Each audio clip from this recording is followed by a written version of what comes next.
तो हेलो बच्चों, नमस्कार। कैसे हैं आप सभी? आई होप कि आप लोग अच्छे होंगे, स्वस्थ होंगे, मस्त होंगे। बच्चों, जैसे कि आप लोग जानते हैं कि परीक्षाएं नजदीक हैं, सभी बच्चे जोर शोर से लगे हुए हैं तैयारी में। इसके बाद हम लोग राजीव प्रकाशन में जो 7 सेट दिए हुए हैं, उन 7 सेटों को बारी बारी से करेंगे, ठीक है।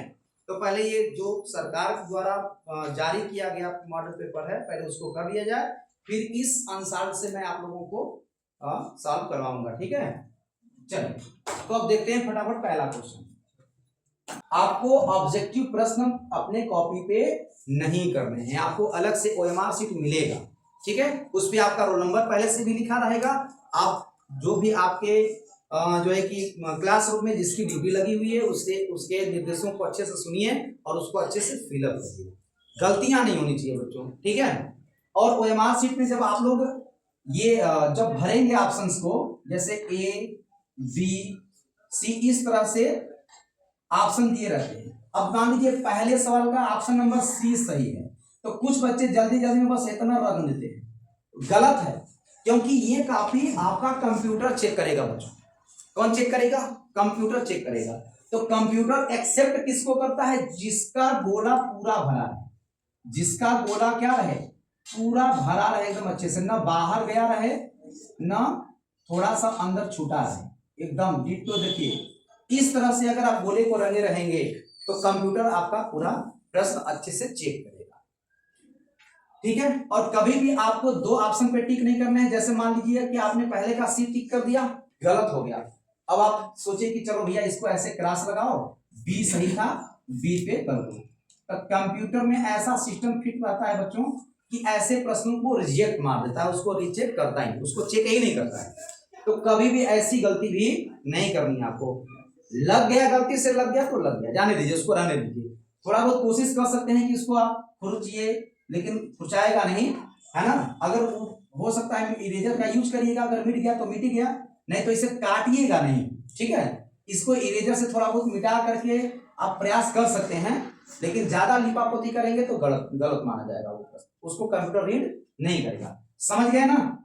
आपको इतना, जितना बड़ा गोला है उतना बड़ा रंगना है। अभी नहीं कि इसको इतना बड़ा गोला है और इतना बड़ा रंग दिया और बढ़ा दिया, तब इसके 2 नंबर नहीं दे देगा।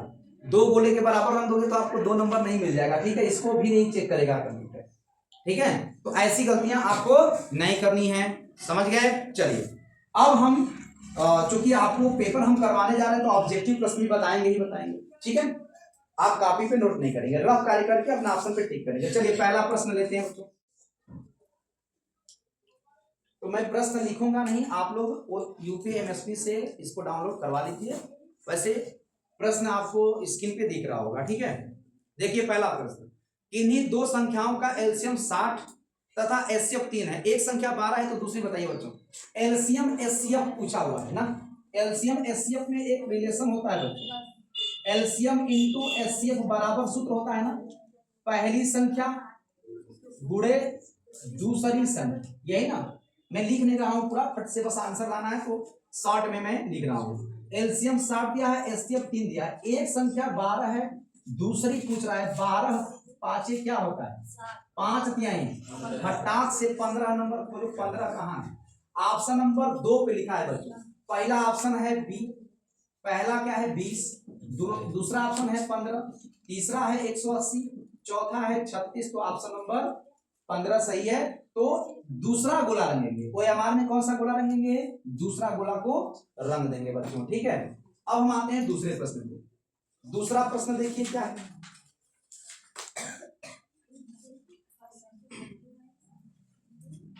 देखिए दूसरा प्रश्न, एक शून्येतर परिमेय संख्या और एक अपरिमेय संख्या का गुणनफल होता है बच्चों। शून्येतर परिमेय संख्या किसे कहते हैं बताइए फटाफट। शून्येतर परिमेय संख्या का मतलब होता है शून्य को छोड़कर। क्या? शून्येतर परिमेय संख्या का मतलब होता है शून्य को छोड़कर। जैसे ऋणोत्तर होता है, आप लोग जानते होंगे ऋणोत्तर, इसमें ऋण शब्द जुड़ा हुआ है ऋणोत्तर, लेकिन इसका अर्थ क्या होता है? ऋण को छोड़कर धनात्मक पूर्णांक इसका मतलब होता है। ऋणोत्तर संख्या आप लोग जानते होंगे किसे कहते हैं? धनात्मक पूर्णांक को किसे कहते हैं बच्चों? धनात्मक पूर्णांक को ऋणोत्तर संख्या कहते हैं। और यहां पर क्या कहा है? शून्येतर। शून्येतर का मतलब होता है शून्य को छोड़कर। तो शून्येतर परिमेय संख्या और एक अपरिमेय संख्या का गुणनफल। तो शून्येतर मतलब शून्य को छोड़ करके 1 2 3 4 5 जो भी संख्या है मतलब कुल मिलाकर के परिमेय संख्या। शून्येतर परिमेय संख्या मतलब शून्य को छोड़ करके, क्योंकि शून्य भी परिमेय संख्या होती है बच्चों, इसीलिए वो कह रहा है शून्येतर परिमेय संख्या शून्य को छोड़ करके। और एक अपरिमेय संख्या का गुणनफल क्या होगा? तो बच्चों दुनिया का कोई भी एक परिमेय संख्या ले लो और कोई भी एक अपरिमेय संख्या ले लो, दोनों का गुणा करेंगे तो जो आएगा वो अपरिमेय होता है। तो परिमेय संख्या में चाहे परिमेय अपरिमेय को जोड़ो, घटाओ, गुणा, भाग करो, कुछ भी करो, जो आएगा वो अपरिमेय ही आएगा। एक चीज जान लो आप लोग, ठीक है? उसको सॉल्व करके आप कर लोगे, देख लोगे। अब जैसे देखो 2 माइनस कड़ी में 2, अगर एक अपरिमेय संख्या है और एक अपरिमेय संख्या में एक अपरिमेय संख्या जोड़ते हैं तो कभी कभी परिमेय भी आ जाता है। तो यहाँ पे तो कह रहा है कि एक परिमेय है एक अपरिमेय है, तो परिमेय और अपरिमेय के साथ जब भी हम जोड़ेंगे, घटाएंगे, गुणा, भाग का क्रिया करेंगे बच्चों, तो निश्चित रूप से क्या आएगा? अपरिमेय। तो कौन सा ऑप्शन सही है इसका? सदैव अपरिमेय। क्या आएगा बच्चों? सदैव अपरिमेय, पहला ऑप्शन सही। क्या आएगा? सदैव अपरिमेय। क्या आएगा बच्चों? सदैव अपरिमेय संख्या है, ठीक है? तो ये आप याद रखिएगा। दूसरे का कौन सा सही है? पहला, ठीक है?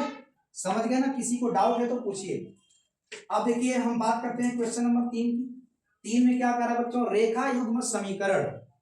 देखो बच्चों, रेखा युग्म का मतलब होता है ऐसा समीकरण जिसको हम ग्राफ पे प्रदर्शित करें तो एक रेखा प्राप्त, और युग्म माने होता है जोड़ा। तो ऐसा रेखा युग्म समीकरण, यहाँ पे 2 समीकरणों का बात किया हुआ है, 2 समीकरण दिया हुआ है के हल होंगे। रेखा युग्म समीकरण मतलब ये देखो दोनों समीकरण x + 2y, जब भी रेखा युग्म की बात करेगा तो 2 समीकरण होने अनिवार्य हैं बच्चों। 4x + 8y - 20 = 0। इसका हल पूछा है। ये बहुत आसान क्वेश्चन है बच्चों। देखो करना क्या है आपको, x और y का मान निकाल लीजिए, 5 को उधर कर दीजिए, मान लीजिए बराबर 5 हो गया, 20 उधर गया बराबर 20, क्योंकि आप रफ कार्य कर रहे हो इसको, ठीक है? फटाक से इस तरह से कर लीजिए और किसी एक को विलोपन विधि से गायब कर दीजिए। विलोपन विधि का नियम क्या होता है? गुणांकों को बराबर करते हैं। अब चाहे x का गुणांक बराबर करिए, चाहे y का गुणांक बराबर करिए। चलिए हम x को बराबर करते हैं तो 4 का ऊपर नीचे गुणा करेंगे तो ये हो जाएगा 4, ऊपर गुणा कर देंगे तो ये हो जाएगा 4 और ये हो जाएगा 8, और ये क्या हो जाएगा? 20। घटा देंगे, हाई हो जाएगा सही, कट गया, 8 में से 8 गया, खत्म। अब देखो क्या हो गया, यहाँ पे खत्म हो गया। इसका मतलब कि ये जो समीकरण युग्म दिया हुआ है एक क्या है बच्चों? देखो 4x + 8y - 20, देखो सेम टू सेम है। 4 का अगर इसमें गुणा करें तो 4 दूनी 8, 4 एकम 4, 4 दूनी 8, 4 पंजे 20, वही समीकरण आएगा ना? तो इसी समीकरण में 4 का गुणा करने पर आया है, मतलब एक ही समीकरण। तो एक ही जब 2 समीकरण होते हैं तो ऐसे समीकरणों के अपरिमित रूप से कितने हल होते हैं? अनेक हल होते हैं बच्चों, क्योंकि देखो a1/a2 मतलब 1/4 बराबर 2/8 बराबर -5/-20, a1/a2 बराबर b1/b2 बराबर c1/c2। हो रहा है कि नहीं हो रहा है? काट के देख लीजिए। तो a1/a2 बराबर b1/b2 बराबर c1/c2 क्या दर्शाता है? अनेक हल। क्या दर्शाता है बच्चों? अनेक हल दर्शाता है। इसके कितने कंडीशन होते हैं? 3। एक होता है a1/a2 does not equal to b1/b2, तो ये क्या दर्शाता है? एक हल। क्या? एक हल या एक अद्वितीय हल। और ये क्या दर्शाता है? a1/a2 बराबर b1/b2 बराबर b1/b2। अब c1/c2 does not equal to होना चाहिए, ठीक है? अगर a1/a2 b1/b2 के बराबर है लेकिन c1/c2 बराबर नहीं है तो इसके कोई हल नहीं होते हैं। क्या? कोई हल नहीं होते हैं। क्या मैं सही हूं? कोई हल नहीं होते हैं ना? याद आ रहा है? याद आ रहा है? बोलिए। तो a1/a2 बराबर b1/b2 does not equal to c1/c2 का क्या मतलब होता है? समीकरण का कोई हल नहीं है, ठीक है बच्चों? अब हम देखते हैं आगे प्रश्न नंबर 4, ठीक है? देख रहे हो कितना आसान प्रश्न दिया है। 100 में 100 लाना बहुत आसान है बच्चों। इस बार तो बहुत सारे बच्चों, कई लाख बच्चे लाएंगे 100 में 100, देखना कई लाख बच्चे, लाखों बच्चे लाएंगे, क्योंकि सिलेबस इतना कम कर दिया है और जो मेन जो टफ क्वेश्चन थे थोड़ा सा उसको तो हटा ही दिया है। तो इसलिए इस बार 100 नंबर लाना बहुत आसान है। अगर अच्छे से तैयारी कर लिए तो बड़े आसानी से आप 100 नंबर ला सकते हैं बच्चों। देखिए चलिए क्वेश्चन नंबर 4 देते हैं। वह, देखिए स्क्रीन पे क्वेश्चन दिख रहा होगा, वह सबसे बड़ी संख्या जिससे 70 और 125 को विभाजित करने पर क्रमशः शेषफल 5 और 8 प्राप्त होता है। क्या कह रहा है? वह सबसे बड़ी संख्या जिससे 70 और 125 को विभाजित करने पर क्रमशः शेषफल 5 और 8 प्राप्त होता है। बच्चों अब देखो इसको समझो, बड़ा आसान क्वेश्चन दिया हुआ है। 70 और 125 को उस संख्या से जब इसमें और इसमें भाग दे रहे हैं तो शेषफल क्या बच रहा है, 5 और 8। मतलब अगर हम इसमें से 5 घटा दे बच्चों और इसमें से क्या घटा दें, 8 घटा दें, तो ये कितना हो जाएगा बबुआ, 117 हो जाएगा। बोलिए, तो अगर हम इसमें से 5 और इसमें से 8 घटा दें तो ये दोनों संख्याएं उस संख्या से विभाजित हो जाएंगी कि नहीं हो जाएंगी? बोलिए, हो जाएंगी ना। तो जब भी ऐसा सवाल देता है बच्चों कि किसी संख्या से 2 संख्याओं को या 3 संख्याओं को विभाजित करने पर इतना शेषफल बचता है, तो हम पहले शेषफल को घटा देते हैं। और अब आप बताइए कि ऐसी कौन सी छोटी छोटी संख्या है जो इन दोनों को विभाजित कर सके, तो उसको लसक कहते हैं कि नहीं कहते हैं? वह छोटी से छोटी संख्या जो दी गई संख्याओं को विभाजित करती है उसको लसक कहते हैं। मतलब अब इनका क्या निकाल देंगे, लसक। इनका लसक जो होगा वही हमारा आंसर होगा। चलिए निकालते हैं लसक। तो पहले 2 से काटेंगे, नहीं कटेगा, 3 से काटेंगे, कट जाएगा। तो ये तो नहीं कटेगा, ये कट जाएगा, 3 तरीके 9, 3 9, फिर 3 से काटेंगे, ये 65 नहीं कटेगा, इसको काटेंगे तो 3 कम 3, 3 तरीके 9। अब 3 से नहीं कटेगा, 5 से काटेंगे, ये हो जाएगा 13, हो जाएगा 13, फिर 13 से काटेंगे। एक देखिए 3 तरीके 9, 9 5 45। अब 45 तिरहियम कितना होगा, 45 तिरहियम क्या होगा,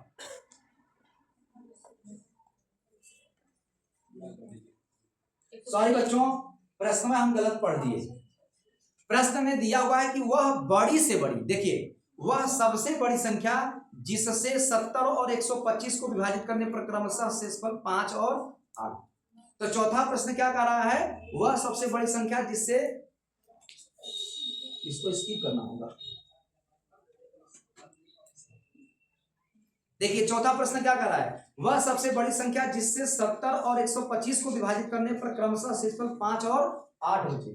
तो देखिए जब भी ऐसा क्वेश्चन देता है तो क्रमशः का मतलब यही होता है बच्चों कि पहले 70 और 125 बाद में लिखा है और जो शेषफलवा बच रहा है उसमें शेषफल पहले 5 और बाद में 8 प्राप्त हो रहा है। तो इसका मतलब कि इसमें जब भाग दे रहे हैं तो शेषफल 5 बच रहा है और इसमें जब भाग दे रहे हैं तो शेषफल 8 बच रहा है। इसका यही मतलब हुआ। तो अब बताओ वो कौन सी संख्या है जिससे कि इसको विभाजित करेंगे तो 5 शेष बचेगा, इसको विभाजित करेंगे तो 8 शेष बचेगा। तो इसके लिए हम क्या करते हैं, शेषफलवा को घटा देते हैं बच्चों। क्या करते हैं, शेषफलवा को घटा देते हैं और जो आता है उसका निकाल देते हैं एचसीएफ। क्या निकाल देते हैं, एचसीएफ। बड़ी से बड़ी के लिए एचसीएफ का अच्छा में सिखाया गया होगा कि जब भी वह बड़ी से बड़ी संख्या दे तो मौसा निकालो, रटवा देते हैं टीचर लोग। और छोटी से छोटी संख्या के लिए एलसीएम। तो वही याद कर लो वो चीज, कक्षा 6 की बातें याद कर लो। इसका क्या निकाल देंगे, एचसीएफ। अब देखते हैं कि एचसीएफ इसका क्या आता है। तो एचसीएफ में क्या करते हैं बच्चों, एचसीएफ में हम ऐसी संख्या से काटते हैं जिससे कि दोनों कटे। अब बताइए इसका एचसीएफ क्या होगा, 13 होगा। 13 5 65, 13 9 117। अब ये दोनों किसी से कट रहा है, नहीं कट रहा है। इसका मतलब वह संख्या 13 है बच्चों। वह संख्या क्या होगी, 13। इसका ऑप्शन कौन सा सही होगा, बोलिए। इसका ऑप्शन नंबर पहला सही होगा। क्या सही होगा, पहला।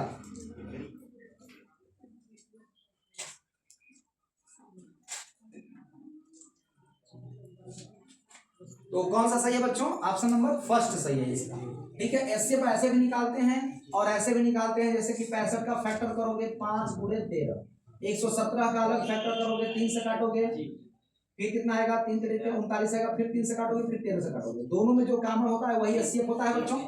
इस तरह से भी हम एचसीएफ निकाल लेते हैं। तो एचसीएफ में उत्तर की जांच करनी है तो 70 में भाग देकर के देखो 5 से बच रहा है, 13 5 65, 5 से बचा बच्चों।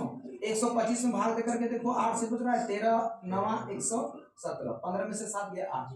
तो वह संख्या 13 है कि नहीं बच्चों, जिससे कि हम 70 को विभाजित कर रहे हैं तो शेषफल 5 बच रहा है और 125 को विभाजित कर रहे हैं तो शेषफल क्या बच रहा है, 8। तो जब भी ऐसा क्वेश्चन दे कि वह बड़ी से बड़ी संख्या बताइए जिससे दी गई संख्याओं को भाग देने पर इतना इतना शेष बचे, तो पहले घटा लीजिए और घटाने पर जो आता है उसका मौसा निकाल लीजिए, आंसर आ जाएगा। चलिए देखते हैं अगला प्रश्न, क्वेश्चन नंबर 5।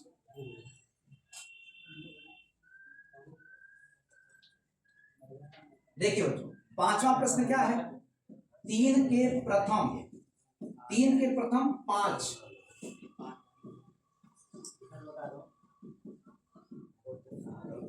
प्रश्न क्या है, 3 के प्रथम 5 गुणजों का योग। गुणज किसे कहते हैं बच्चों, 5 का पहाड़ा। गुणज का मतलब होता है पहाड़ा। प्रथम 5 गुणज, 3 के प्रथम 5 गुणज, जैसे 5 का मैंने लिखा था उसी तरह से 3 का होगा। 3 के 3 3 6 3 3 9 3 चौके 12 3 5 15। तो 3 के प्रथम 5 गुणज ये होंगे। इनका योग एक तो बच्चों निकाल देगा। जोड़ लो, कोई सूत्र वगैरह मत लगाओ, नॉर्मल तरीके से जोड़ लो। 6 3 9 9 18 18 12 30 15 45 उत्तर हो गया बच्चों, हो गया आंसर। तो इसका आंसर कौन सा सही होगा, पहला सही होगा। ठीक है, पांचवा का ऑप्शन कौन सा सही होगा, पहला। तो पहला विकल्प आप लोग टिक कर लीजिएगा। ठीक है, क्वेश्चन नंबर 6 देखिए। छठवां प्रश्न देखिए क्या कर रहा है बच्चों, विचार द्विघात समीकरण। क्या दिया हुआ है, द्विघात समीकरण 2x² - 4x + 3 = 0 के बारे में निम्न कथनों पर विचार कीजिए। चलो भैया, तो 2x² - 4x + 3 = 0 ये समीकरण है। नीचे कुछ कथन लिखे हुए हैं, उस पर हमको क्या करना है, विचार। तो पहला कथन क्या कह रहा है, दिए गए समीकरण के विविक्तकर 0 से कम है। बच्चों विविक्तकर के बारे में बात किया हुआ है, तो फटाक से पहले इसका क्या निकालेंगे, विविक्तकर निकालेंगे। इसके लिए हम क्या करेंगे, ax² + bx + c = 0 से तुलना कर देंगे। a = 2 b = -4। ठीक है, और c = 3। विविक्तकर क्या होता है, d = b² - 4ac। बोलिए v का मान क्या है, -4 का स्क्वायर -4 × a × c। तो ये हो जाएगा 4 चौके 16 + 16 हो जाएगा, माइनस का स्क्वायर करेंगे तो प्लस हो जाता है। 4 दूनी के 8 त्रिके 24। बच्चों माइनस वाला बड़ा है, प्लस वाला छोटा है, तो माइनस वाले में से इसको घटाएंगे। 24 में से 16 गया, कितना बचा, कितना बचा, 8। लेकिन माइनस में आएगा, क्यों, क्योंकि माइनस वाला ज्यादा है। ठीक है, तो विविक्तकर माइनस आ गया, 0 से छोटा आया ना। अब देखिए किस ऑप्शन में कह रहा है कि 0 से छोटा है। दिए गए समीकरण के विविक्तकर 0 से कम है बच्चों, यही सही है, पहला ऑप्शन ही सही है। पहला ही क्या होगा, अब सही। अब आगे भी पढ़ लेते हैं कि आगे क्या कह रहा है। समीकरण के कोई मूल वास्तविक नहीं है, इसको सोचना मत करो। समीकरण के विविक्तकर 0 है, नहीं तो 0 नहीं है। और समीकरण के मूल वास्तविक है, तो इसका भी कोई मतलब नहीं है। हमारा ऑप्शन नंबर पहला ही क्या है, सही है बच्चों। ठीक है, अब देखिए अगला प्रश्न, प्रश्न नंबर 7। अब देखिए क्वेश्चन नंबर 7 में क्या कह रहा है कि एक AOBC एक आयत है। AOBC एक आयत है जिसके 3 शीर्ष, AOBC एक आयत है जिसके 3 शीर्ष इतना इतना इतना है। इसका विकर्ण बबुआ, अब आयत का चित्र बना दो। देखो कितना आसान है, जैसे उकारा वैसे काम करोगे, बड़े आसानी से लगेगा। तो नाम क्या है इसका, इसका नाम है AOBC। इस आयत का नाम है बच्चों। शीर्ष दिया है एक लिख करके 0 3 लिखा है बच्चों। इसका क्या मतलब है, बहुत बच्चे तो समझ ही नहीं पाते हैं कि इसका क्या मतलब है। कुछ बच्चे दिमाग लगा के सोच लेते हैं कि एक गुणे लिखा हुआ है, नहीं बबुआ, ये कह रहा है कि ए के बिंदु का निर्देशांक क्या है, 0। इस शीर्ष का निर्देशांक क्या है, 0, ठीक है। ओ का निर्देशांक 0 0 है, ओ का निर्देशांक क्या है, 0 0। अब बी का निर्देशांक क्या है, 5 0।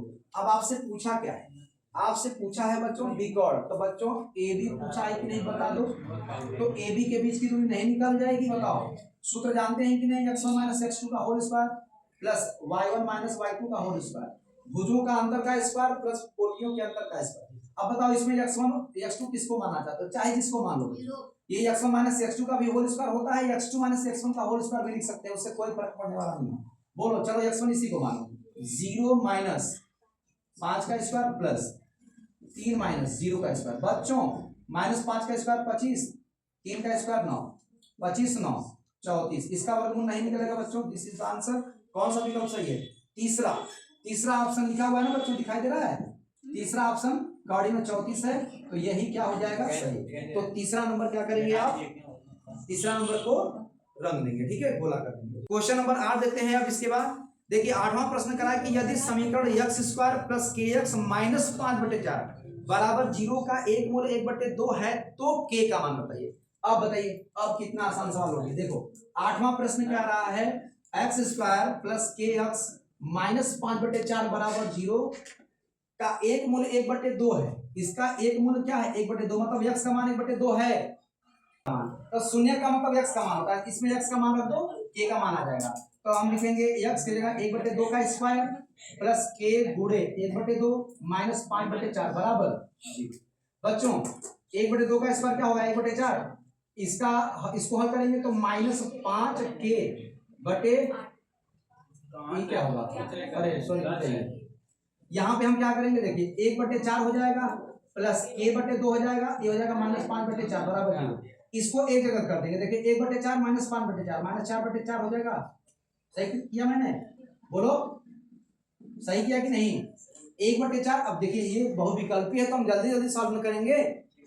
1/4 -5/4 दोनों को एक जगह अगर हम करते हैं तो 1/4 -5/4 हो जाएगा।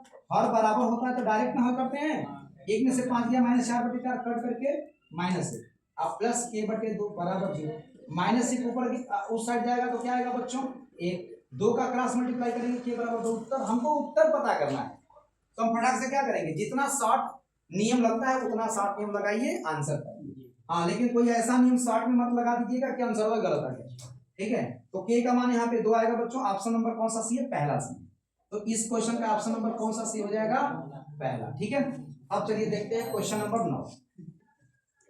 देखो बच्चों क्वेश्चन नंबर 9, दो त्रिभुज समरूप होते हैं, दो त्रिभुज समरूप होते हैं, समरूपता की कितनी कसौटियां होती हैं, 3 कसौटियां होती हैं समरूपता की। कितनी होती है बच्चों, पहली कसौटी का नाम है एंगल एंगल, उसी को एंगल एंगल एंगल भी बोलते हैं। यदि किसी त्रिभुज के दो कोण किसी दूसरे त्रिभुज के दो कोणों के अलग अलग बराबर, तो दोनों त्रिभुज क्या होंगे, समरूप।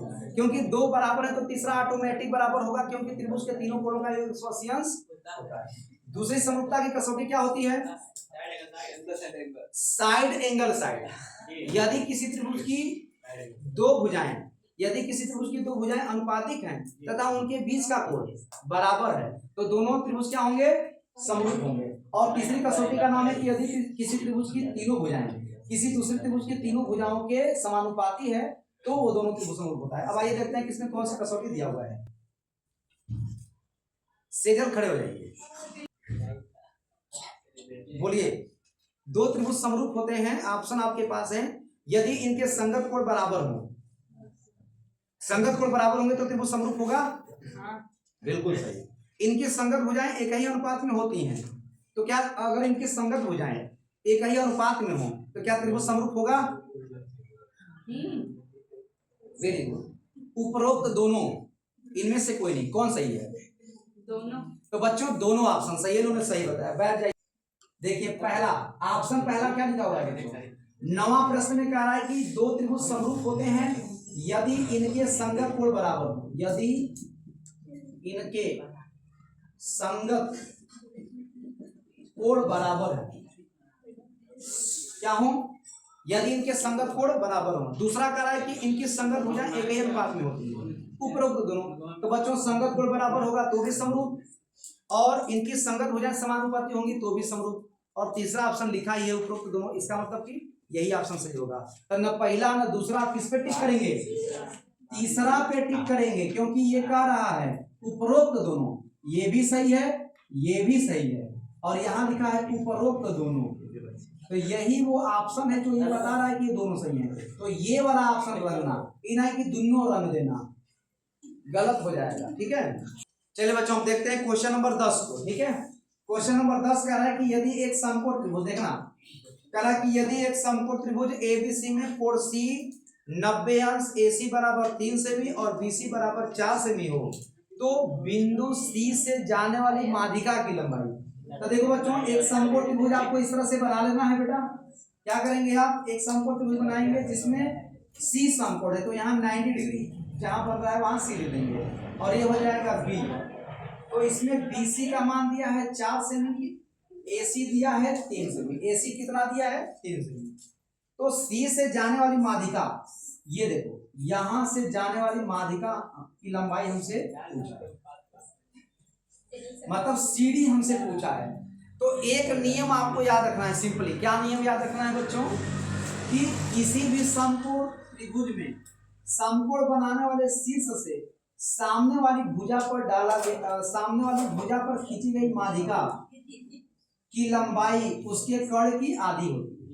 एक बार फिर से सुनिए, किसी समकोण त्रिभुज में समकोण बनाने वाले शीर्ष से कर्ण पर खींची गई माध्यिका कर्ण की आधी होती है, ठीक है, ये नियम अगर आपको याद है तो ये क्वेश्चन बड़ा स्मूथ तरीके से लगा लेंगे। तो देखो ये 3 है, ये 4 है, तो ये कितना होगा पूरा 5। ये कितना होगा 5, पाइथागोरस प्रमेय से 3 का स्क्वायर 9, 4 का स्क्वायर 16, 16 में 25, 25 का वर्गमूल 5। ठीक है, अब 5 का आधा क्या होगा 5/2 मतलब 2.5। तो इसका कौन सा ऑप्शन सही होगा बच्चों, पहला ऑप्शन इसका क्या हो जाएगा, सही हो जाएगा। ठीक है, अब चलिए हम लोग देखते हैं क्वेश्चन नंबर 6, क्वेश्चन नंबर 11। ठीक है, अच्छा लिखना चाहते हैं तो नियम लिख लीजिए, लिखिए, मैं बोल रहा हूं लिख लीजिए। किसी समकोण त्रिभुज में, देखिए किसी समकोण त्रिभुज में, किसी समकोण त्रिभुज में समकोण बनाने वाले शीर्ष से, समकोण बनाने वाले शीर्ष से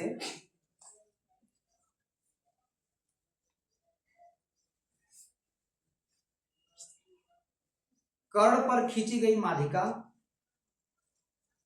कर्ण पर खींची गई माध्यिका की लंबाई, कर्ण पर खींची गई माध्यिका की लंबाई कर्ण की आधी होती है।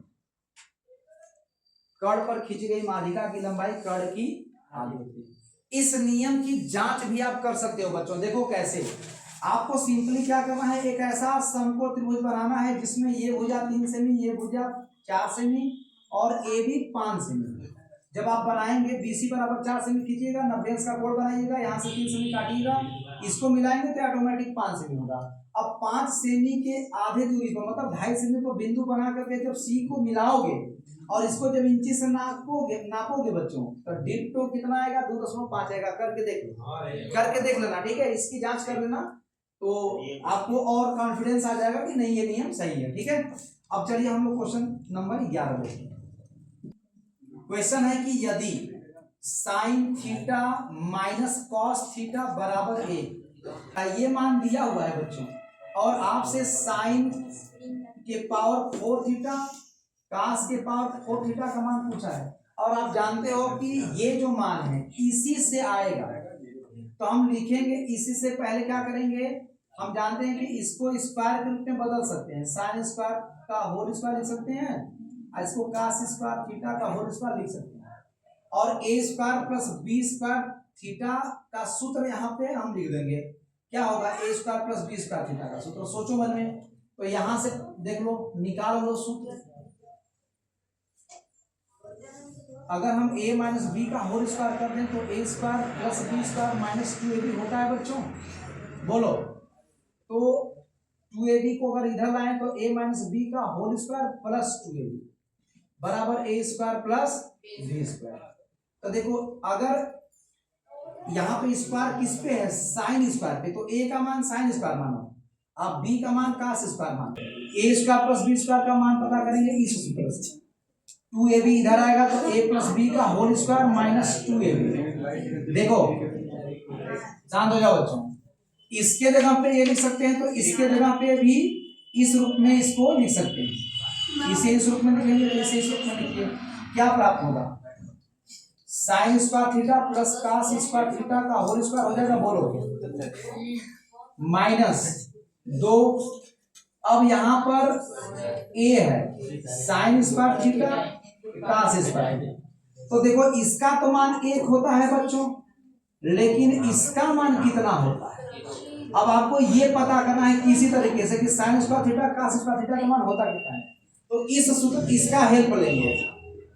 तो ये दिया हुआ है sine theta minus cos theta बराबर 1, दोनों पक्षों का वर्ग कर देंगे अगर, तो क्या मिल जाएगा हमको, sine square theta plus cos square theta minus 2 sine theta into cos theta बराबर 1। इसका मान क्या हो जाता है 1, minus 2 sine theta into cos theta बराबर 1, 1 से 1 कैंसिल, इसका मान कुल मिला करके क्या आ गया बच्चों, बोलो, इधर 0 बचा ना, आई माइनस 2 अगर 0 में जाकर के भाग करेगा तो क्या होगा, तो इसका मान आ गया 0।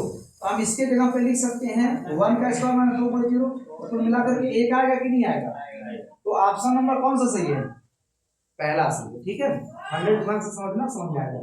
अब देखो क्वेश्चन नंबर 12, sin 2a बराबर 2 sin a तब सत्य होता है जब, बताओ ये दोनों बराबर कब होगा बच्चों? क्या sin 2a बराबर 2 sin a कब बराबर होगा? देखो बच्चों, तो एक बार जीरो रख करके देखते हैं। sin 2 into 0 ऑप्शन से ही रखिए, 0 30 45 60 रखा है, जीरो रख दीजिए, 2 sin 0, तो sin 2 का गुणा जीरो करेंगे, 0 बराबर 2 sin 0, sin 0 का मान क्या होता है 0, और 2 गुणे sin 0 का मान 0, 0 बराबर 0। इसी को संतुष्ट कर रहा है बच्चों, तो ऑप्शन नंबर 1 पे टिक कर दीजिए, बाकी को देखने की जरूरत ही नहीं है, ठीक है। तो 12वां का कौन सा सही है? ऑप्शन नंबर 1 सही है, क्योंकि ये जो समीकरण है जीरो वाले को संतुष्ट कर रहा है। 30 लिख के देखोगे तो संतुष्ट नहीं करेगा। चलो हम दिखा देते हैं आपको। sin 2 है 30 मान लो यहाँ पे रहेगा, तो 2 sin 30 लिखोगे तो ये हो जाएगा sin 60, बोलो 3 गुना 60 हो जाएगा, 2 गुणे sin 30 का मान 1/2, sin 60 का मान 3/2 करेंगे तो, और ये बताओ बराबर है? नहीं बराबर है, तो ये संतुष्ट नहीं करा, इसी तरह से बाकी के तीनों भी संतुष्ट नहीं करेंगे, तो जो संतुष्ट करेगा वही सही है। नंबर देखो 13 लिखा है 4 tan थीटा, राजू का इस वर्ड है 4 tan थीटा बराबर 3, तो 4 sin theta minus cos theta बटे 4 sin theta plus cos theta, इसका मान निकालना है, ठीक है। ये साइन है, sin theta plus cos theta, यही ना। चलिए इसका मान निकालना है, कैसे निकलेगा? अब देखो आपको सिंपली करना क्या है बच्चों, ऐसा बहुत सारा क्वेश्चन आपको बताए थे। 4 tan थीटा है तो यहाँ से tan थीटा का मान निकालो, tan थीटा बराबर क्या हो जाएगा 3/4, मतलब ये किसका किसका मान दे दिया, लंब बटे, tan थीटा बराबर लंब बटे आधार होता है ना बच्चों, लंब बटे कक्का से। अब लंब का मान 3, कर्ण का मान निकाल लो, कर्ण का स्क्वायर बराबर लंब का स्क्वायर प्लस आधार का स्क्वायर होता है, 3 का स्क्वायर हो जाएगा 4 का स्क्वायर, 3 बटे 9 16 25 5, कर्ण का मान कितना आ गया? अब देखो यहाँ पे उस तरह से भी कभी कभी गलत हो जाता है उस तरह से, तो 4 इंटू साइन थीटा का मान क्या होता है, लंब बटे कर्ण, तो लंब बटे कर्ण, 4 बटे साइन थीटा का मान क्या हो जाएगा 3 बटे, अरे लंब का मान 3 है, कर्ण का मान 5, माइनस cos थीटा बराबर आधार बटे कर्ण, आधार का मान क्या है 4, कर्ण का मान क्या है 5, हल कर दो तो हो जाएगा 4 3 12, 12 में से 4 गया 8 बटे, रुक जाओ अभी क्यों तुम लिखोगे 4 गुणे, अब साइन थीटा का मान आ चुका है, बस उतारना है, 3/5 माइनस 4/5, तो हो जाएगा 4 3 12/5, 12/12 में से 4 गया 8/5 बटे 4 3 12, यानी इसमें प्लस है बच्चों, तो 4 3 12/5, 12 4 16/5, 5 से 5 खत्म, 8 अपना 16, 1/2। ऑप्शन नंबर कौन सा सही है? 1/2। बच्चों आप चाहो तो डायरेक्ट इसको मान सकते हो, tan थीटा बराबर sin थीटा बटे cos थीटा होता है, तो sin थीटा का मान डायरेक्ट 3 मानो और cos थीटा का मान क्या मान लो 4, डायरेक्ट भी मान रख करके लगा सकते हो। देखो 4 गुणे sin थीटा का मान क्या हो जाएगा 3, अब प्लस माइनस cos थीटा का मान 4 बटे 4 गुणे 3 प्लस 4, 4 3 12, 12 में से 4 गया 8, 4 3 12 4 16, काटोगे 1/2, तो भी ऑप्शन सही आएगा, ठीक है। अब देखिए, अब हम देखते हैं सवाल नंबर 14, क्वेश्चन नंबर 14 देखिए, क्वेश्चन नंबर 14 कह रहा है कि सेक ए प्लस tan ए, सेक ए प्लस tan ए 1 माइनस साइन ए, इसका मान बताना है बच्चों। तो देखो दुनिया का कोई भी त्रिकोणमिति का ऐसा सवाल दे, ज्यादातर हम क्या करते हैं साइन कॉस में बदल करके सॉल्व करते हैं, बहुत रेयर केस में हम क्या करते हैं सूत्र वाला नियम लगाते हैं। नियम सबसे आसान यही है कि साइन कॉस में बदल करके इसको लगाओ। सेक को क्या लिख सकते हो 1/cos, याद होना चाहिए, और tan को लिख सकते हैं sin बटे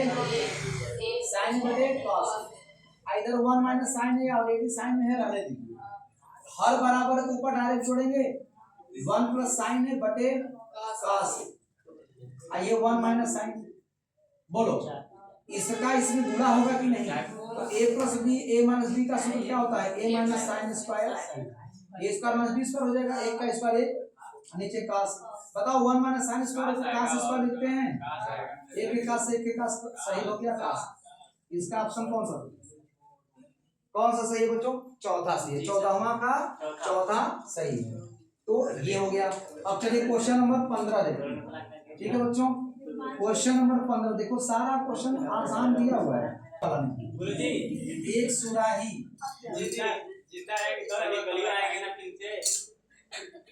निम्नलिखित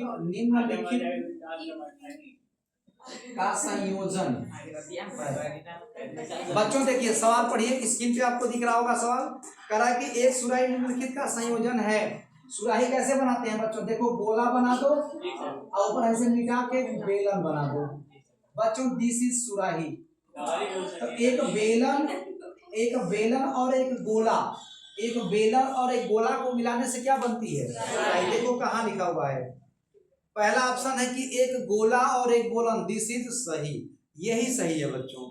आगे कह रहा है कि एक अर्ध गोला और एक बेलन, तो ये तो गलत है ना। दो गोले, ये भी गलत है। एक बेलन और एक शंकु, शंकु कहाँ है मेरे भाया? पहला ऑप्शन क्या हो जाएगा? सही हो जाएगा। 16वां का पहला सही है। चलिए आगे देखिए 17 नंबर देखिए, 1 से 10 तक की धनात्मक विषम संख्याओं का माध्य 1 से 10 तक। तो बताओ 1 से 10 तक की धनात्मक विषम संख्याएं कौन होंगी? 1 होगा, 3 होगा, 5 होगा, 7 होगा, 9 होगा, बस इतना होगा। इनका माध्य निकालना है। तो माध्य का मतलब क्या होता है? इसका सूत्र क्या होता है बच्चों? सभी पदों का योग, सभी पदों की संख्या। तो 5 पद हैं, पांचों का योग बटे 5 कर देंगे। समांतर माध्य का यही सूत्र होता है, सभी पदों का योग बटे सभी पदों की संख्या। 3 1 4 5 4 9 9 7 16 16 9 25 और ये हो जाएगा 5। ऑप्शन नंबर कौन सा सही है? ठीक है, यहाँ से देख के बता सकते थे बीचों में। चलो देखो आप, ऑप्शन नंबर 4 सही है इसका। ये 17वां प्रश्न है बच्चों, 17वां। अब देखिए क्वेश्चन नंबर 18, आंकड़ों 13 15 16 17 19 20 की माध्यिका होगी। इनकी माध्यिका हमसे पूछा है। तो देखो बड़ा आसान होता है माध्यिका बताना। आंकड़ों को आरोही क्रम में लिख दीजिए, इधर से गिनिए इधर से गिनिए, जो डिट्टो बीच में होगा वही माध्यिका होगा, उसको लगाने की जरूरत नहीं है। ऑप्शनल अगर क्वेश्चन है तो बस उनको अरेंज करके देख लीजिए कि बीच में कौन है। तो यहाँ पे 2 को इधर से छोड़िए, 2 को इधर, 2 संख्याएं बीच में पड़ रही है, ठीक बीच में होना चाहिए। तो बताओ 16 और 17 के बीच में 16.5 होगा कि नहीं? बोलो। तो this is the correct answer. बोलो कौन सा ऑप्शन सही है? तो 16.5 को क्या लिख सकते हैं? 16 दूना 32, 16 दूना 32, 33/2। 33/2 को हम क्या कह सकते हैं? 16.5। तो इसका कौन सा ऑप्शन सही है? इतना। ठीक है, अच्छा लगाएंगे कैसे? चलो मैं लगा देता हूँ सूत्र से। पहले हम पदों को गिनेंगे, 1 2 3 4 5 6, n बराबर 6। 6 क्या है? सम है। तो सम के लिए हम सूत्र क्या लगाते हैं? माध्यिका बराबर n बटे 2वां पद बच्चों प्लस n बटे 2 प्लस 1वां पद बटे कुल के 2। अब देखिए n बटे 2वां का मतलब क्या हुआ? 6/2वां पद। तो 6/2 का मतलब 3वां पद। बोलो। अब 3 धन 1 4वां पद हो जाएगा ना। n का मान 6 रखोगे, 2 3 6 प्लस 1, ये हो जाएगा 4वां पद। अब कुल के बटे। बताओ 3वां पद क्या है? 1 2 3, 3वां पद 16 और 4वां पद 17/2। जोड़ोगे तो 33/2। बताओ बच्चों 16.5। ये आपको पहले ही बता दिया गया था। तो ऑप्शनल क्वेश्चन है तो इतना करने की जरूरत नहीं है बच्चों, आपको हिंट कर दे दिया मैंने ना। माध्यिका का मतलब होता है जो ठीक बीच में हो। तो ठीक बीच में तो 3 खरीदा बीच में, वही देखो इन दोनों को जोड़कर 2 का भाग 2 डायरेक्ट निकल आएगा।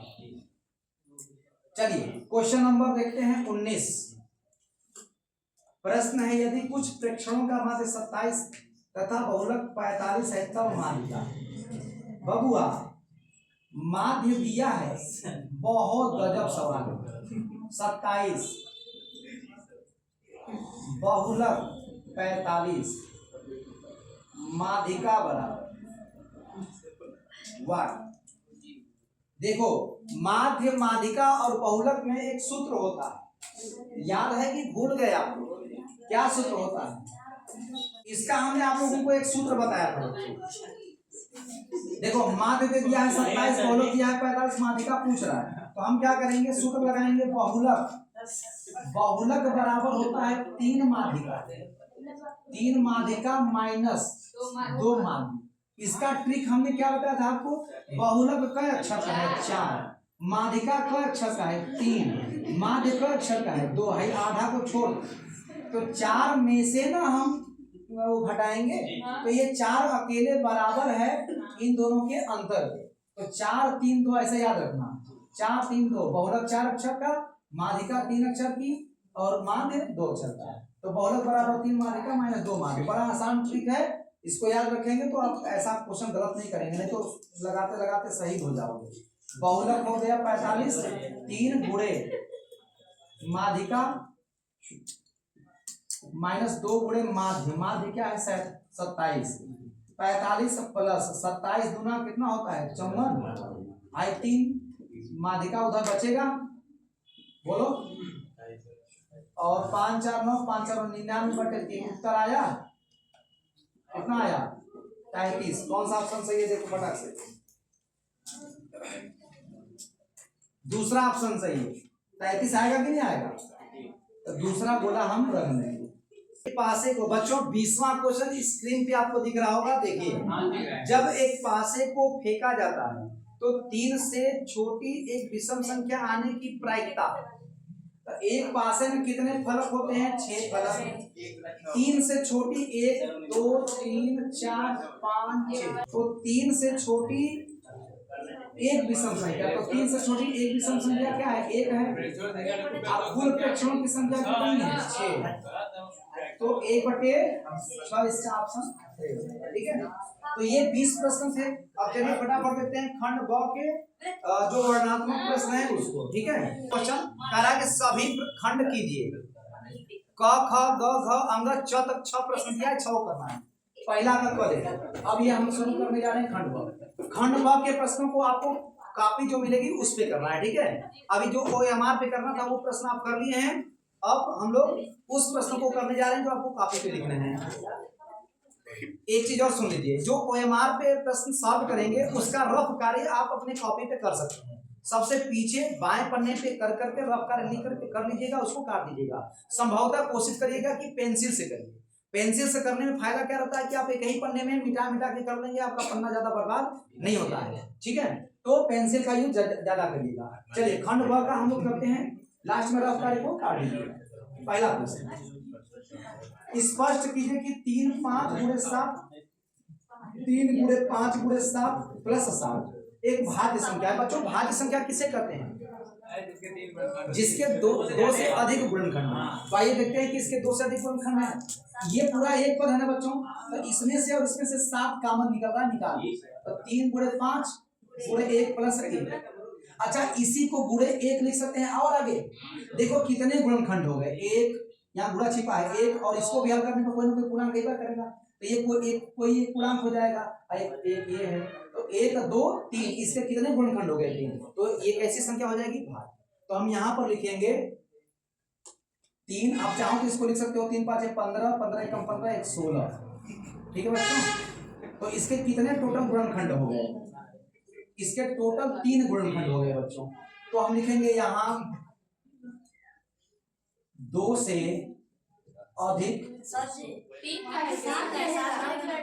और सॉरी देखो बच्चों, एक गुणनखंड ये है, एक गुणनखंड ये है, एक गुणनखंड ये है, टोटल 3 गुणनखंड हो गए। तो इसको हल करने की जरूरत नहीं है, आप यहीं पर लिख सकते हो कि इसके यहाँ पर लिख सकते हैं क्या, तो इसके 2 से अधिक गुणनखंड हैं, अतः यह भाज्य संख्या है। अतः यह क्या है, भाज्य संख्या है। कुछ बच्चे ऐसे करते हैं आपस में इनका मल्टीप्लाई करके फिर 7 जोड़ के फिर उसका गुणनखंड करते हैं, तो वो भी गलत नहीं है, वो भी सही है। उस तरह से भी आप कर सकते हैं, उस तरह से भी आप कर देंगे तो सही होगा। बस आपको ये लिखना होगा कि यहाँ पर इसके 2 से अधिक गुणनखंड है, इसलिए भाज्य संख्या है। अब हम बात करते हैं, ये पहला का क था। अच्छा कॉपी में उत्तर नंबर कैसे डालेंगे, ऐसे उत्तर पहला का बचवा, उत्तर पहला का 1 2 3 4 में लग गया। अभी नीचे काफी खाली है, तो आपको सिंपली क्या करना है, 2 लाइन छोड़ना है, कोई लाइन, और आपको लिखना है उत्तर। देखिए सीखिए सब चीजें। उत्तर पहला का ख, देखो तरीका देखो बच्चों, सीखो इस तरह से।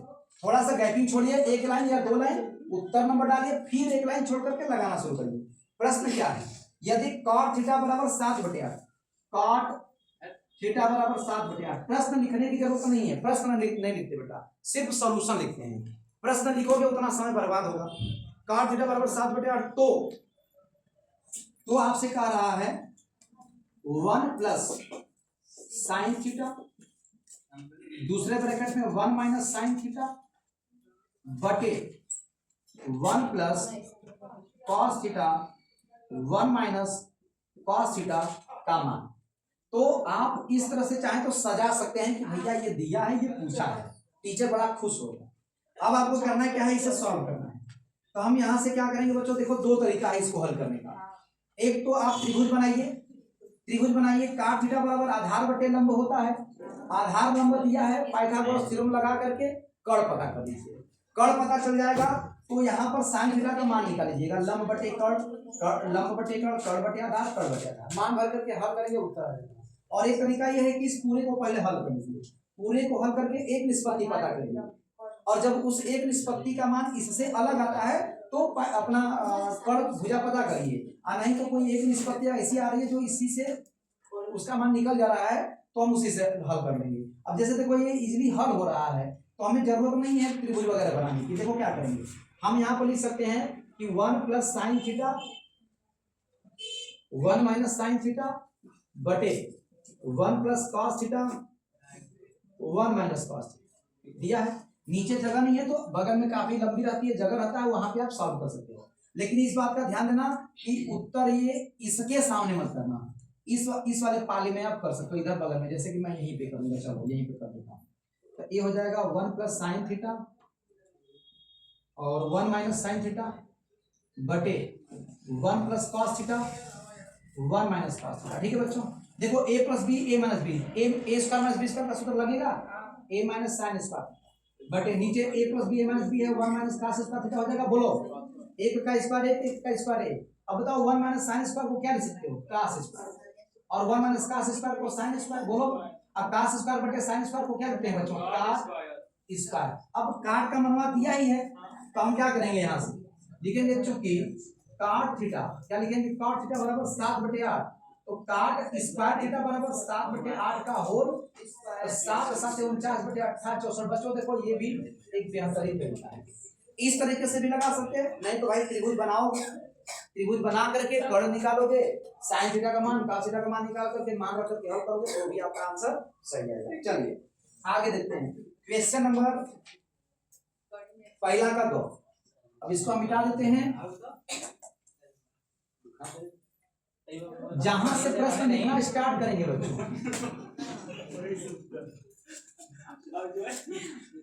देखिए उत्तर, मैं यहां से स्टार्ट करता हूं, लिखता हूं उत्तर नंबर पहला का 2। वो जरूरी बनाना, पहला का 2 देखना, प्रश्न आपको स्क्रीन पे दिख रहा होगा, 2 घनों जिनमें से प्रत्येक का आयतन 64 सेमी क्यूब है। 2 घन हैं, उनका प्रत्येक का आयतन 64 सेमी क्यूब है, के संलग्न फलकों को मिलाकर एक ठोस बनाया जाता है। इससे प्राप्त घनाभ का पृष्ठीय क्षेत्रफल ज्ञात कीजिए। तो बच्चों 2 घन हैं, आप चाहें तो चित्र बना सकते हैं, प्रत्येक घन का आयतन दिया हुआ है, तो हम मान लेते हैं, मान लेंगे कि माना प्रत्येक घन की भुजा a है। क्या है बेटा, आयतन क्या है, आयतन बराबर दिया हुआ है 64 सेमी क्यूब। आयतन निकला कैसे होगा, घन के आयतन का सूत्र होता है भुजा घाते, तो यहाँ पे हम देंगे भुजा घाते 3 मतलब a घाते 3 बराबर 64, तो a घाते 3 बराबर, इसको 4 चौके 16 चौके 16, 4 का क्यूब लिख सकते हैं। क्यूब से बच्चों क्यूब कट जाएगा, a बराबर क्या आ जाएगा 4, मतलब उस घन की भुजा कितनी रही होगी 4। अब जब 2 घनों को जोड़ेंगे बच्चों, तो बताओ ऊपर की भुजाएं 8 हो जाएंगी कि नहीं, उसकी लंबाई अब चूंकि घना बन जाएगा और उसकी लंबाई कितनी हो जाएगी 8, लेकिन चौड़ाई ऊंचाई में फर्क पड़ेगा नहीं, तो चौड़ाई ऊंचाई वही रहेगी। तो हम यहाँ नीचे लिखेंगे कि जब दो घनों को जोड़ा जाता है, स्पष्ट कर देंगे ये चीज कि जब दो घनों को जोड़ा जाता है तब बनने वाले घनाभ, क्या लिखेंगे, बनने वाले घनाभ की लंबाई क्या हो जाएगी 4 + 4 हो जाएगी बच्चों, 8 सेमी हो जाएगी। ऊंचाई क्या हो जाएगी, चौड़ाई क्या रहेगी, चौड़ाई बच्चों 4 ही रहेगी। ऊंचाई क्या रहेगी बच्चों, ऊंचाई भी 4 ही रहेगी।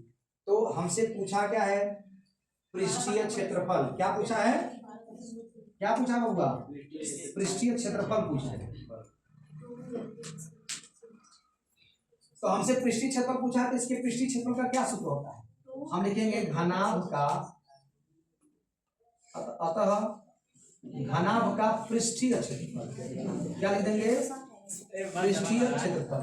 एक तो नहीं, अतः घनाभ का पृष्ठीय क्षेत्रफल। बताओ सूत्र क्या होता है, घनाभ में 6 फलक होते हैं, 6 का क्षेत्र, तो सूत्र होता है 2 ब्रैकेट में LB + BH + HL, ठीक है।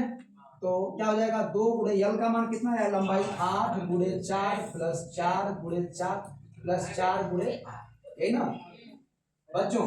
2 8 चौके 32 + 4 चौके 16, 8 चौके 32, 2 गुणे 6 2 8 8 2 10, 3 1 4 3 7 1 8, 80 हो गया। 2 का गुणा कर देंगे कितना आ जाएगा, 160 सेमी स्क्वायर।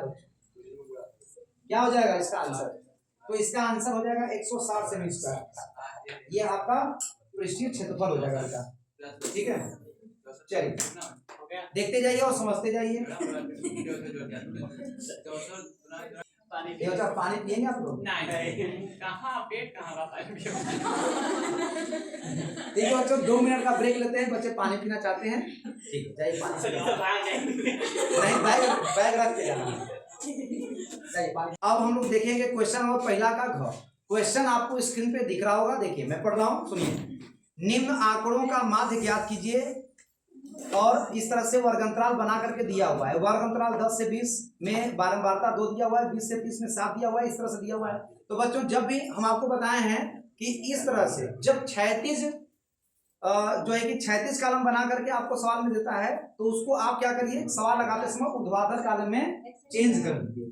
तो हम यहाँ पर लिखेंगे उत्तर नंबर पहला का, और कैसे लगाएंगे सवाल, देखिए इन दोनों कॉलमों को हम ऊर्ध्वाधर लिख देंगे। एक तरफ लिखेंगे वर्ग अंतराल, बीच में लाइन खींचेंगे, और इधर लिख देंगे बारंबारता। इधर क्या लिखेंगे, बारंबारता लिख देंगे बच्चों।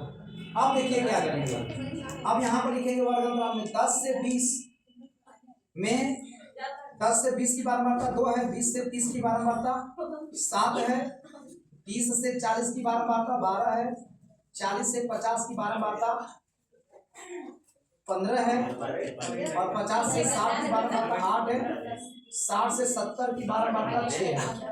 हल्ला नहीं बाबू। देखिए अब इसके बाद हम क्या करते हैं बच्चों, हमको माध्य निकालना है। तो समांतर माध्य का सूत्र क्या होता है, सभी पदों का योग बटे सभी पदों की संख्या। तो कुल मिला जुला करके हमको सभी पदों का योग चाहिए। तो इस प्रकार के सवालों में हम लोग क्या करते हैं बच्चों, हम जानते हैं इसको क्या मान लेते हैं यफ, इसको क्या मानते हैं यफ फ्रीक्वेंसी, और यफ आई, और यहाँ पर हम क्या पता करेंगे, वर्ग चिन्ह। क्या पता करेंगे, वर्ग चिन्ह, या इसको हम मध्यमान भी कहते हैं। क्या कहते हैं, यक्स आई, इसको हम लोग मध्यमान भी कहते हैं, कहीं कभी कभी मध्यमान भी कहते हैं, कभी कभी क्या, इसको हम लोग मध्यमान भी कहते हैं बच्चों, ठीक है। अच्छा अब क्या करेंगे, देखिएगा निकलता कैसे है वर्ग चिन्ह, इन दोनों को जोड़ करके, वर्ग अंतरालों को जोड़ करके 2 का भाग देते हैं, 10 और 20 को जोड़ेंगे 30 आएगा, 30 में 2 का भाग देंगे 15, 30 20 50 50 में 2 का भाग देंगे 25।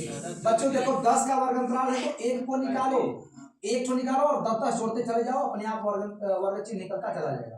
तो 15 10 25 25 10 35 35 10 45 45 10 55, अब 55 10 65, देख लो 70 और 60 जोड़ोगे 130 आएगा, 130 का 65। अब आपको क्या करना है, देखिए इसको हल करने की 3 विधियां होती हैं, एक प्रत्यक्ष विधि, एक विचलन विधि और एक पग विचलन विधि। 3 विधियां होती हैं। तो इन तीनों विधियों में से हम यहाँ पे कौन सी विधि लगाएंगे, जब हमारा वर्ग चिन्ह बड़ी संख्या में, तो हम क्या करते हैं पग विचलन लगाते, अरे विचलन विधि लगाते हैं, और बड़ी संख्या में है तो पद विचलन लगाते हैं। तो यहाँ पे बहुत ज्यादा तो बड़ा नहीं है, लेकिन 45 तक दिया हुआ है, इसलिए हम यहाँ पे क्या करेंगे, विचलन विधि लगाएंगे। यफ आई यक्स आई पता करेंगे, इन दोनों का मल्टीप्लाई कर लीजिए, तो 15 दूनी क्या हो जाएगा 30, और 7 पाँचे 35, 7 दूनी 14, और 14 3 17, 175। बोलिए 12 पाँचे 60, और 12 क्या है 36, और 36 6 कितना होता है 42, 15 पाँचे 75, 15 चौके 60, 7 67, 8 पाँचे 40, 8 पाँचे 40 4, 6 पाँचे 30, 6 पे 36, 3 39, 5 5 10। यहाँ लिखेंगे summation of F I x बराबर कर 5 5 5 10, 9 4 13, 7 20 2 22, 7 29 3 32 आए। ठीक है बच्चों, एक बार फिर से जुड़ो, 5 5 10, 9 1 10, 4 14, 14 7 21, 21 2 23, 23 7 30, 30 35, हाथ से लगा 3 3 4 7 6 13, 13 4 17, 18 और 3। ठीक है बच्चों, और यहाँ पे क्या पता कर लेते हैं, समेशन ऑफ एफ आई कितना है 7 2 9, 12 9 21, 21 में 15 जोड़ देंगे तो 36, 8 6 14 44 6 50। अब हमको समांतर माध्य निकालना है, तो लिखेंगे माध्य बराबर या समांतर माध्य बराबर, सूत्र होता है summation of F I X I बटे समेशन ऑफ एफ। तो 2130 बटे 50, 0 से 0 कट गया, 5 चौके 20, 5 दूनी के 10, 3 बचा, दशमलव वाले जाएंगे, 5 6 30। बच्चों दिस इज योर आंसर, यही आपका क्या हो जाएगा, इस क्वेश्चन का आंसर होगा बच्चों। अब चलिए फटाफट देख लेते हैं क्वेश्चन नंबर पहला का अंग। ठीक है, चलिए स्क्रीनशॉट ले लीजिए, चलिए देखते हैं। देखिए पहला का अंग, क्वेश्चन नंबर पहला का अंग, बिंदु -4, 6 बिंदुओं ए -6, 10 और बी 3, -8 को जोड़ने वाले रेखाखंड को किस अनुपात में विभाजित करता है बच्चों। बहुत सिंपल क्वेश्चन है, देखना। तो यहाँ पर हम ये मान लेंगे कि माना, देखना इसको कैसे लगाओगे, माना बिंदु -4, 6 बिंदुओं, देखना बिंदुओं ए -6, 10 और बी 3, -8 को M1 संबंध M2 के अनुपात में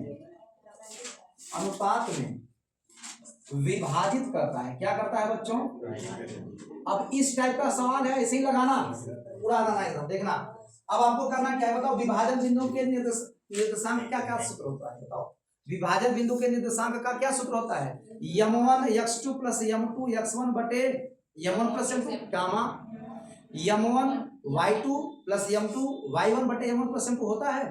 तो यहाँ पर क्या है, दोनों देखो निर्देशांक दे दिया है, यहाँ पे ये बिंदु x1 निर्देशांक और y1 निर्देशांक दे दिया है। ठीक है, इन दोनों बिंदुओं को ये बिंदु M1 संबंध M2 के अनुपात में विभाजित कर रहा है। तो ये दोनों निर्देशांक किस सूत्र से आया होगा, इसका x निर्देशांक x वाले सूत्र से आया होगा, y निर्देशांक y वाले सूत्र से आया होगा। तो हम कोई एक सूत्र यूज करते हैं। यहाँ पे हम यहाँ पर लिखेंगे कि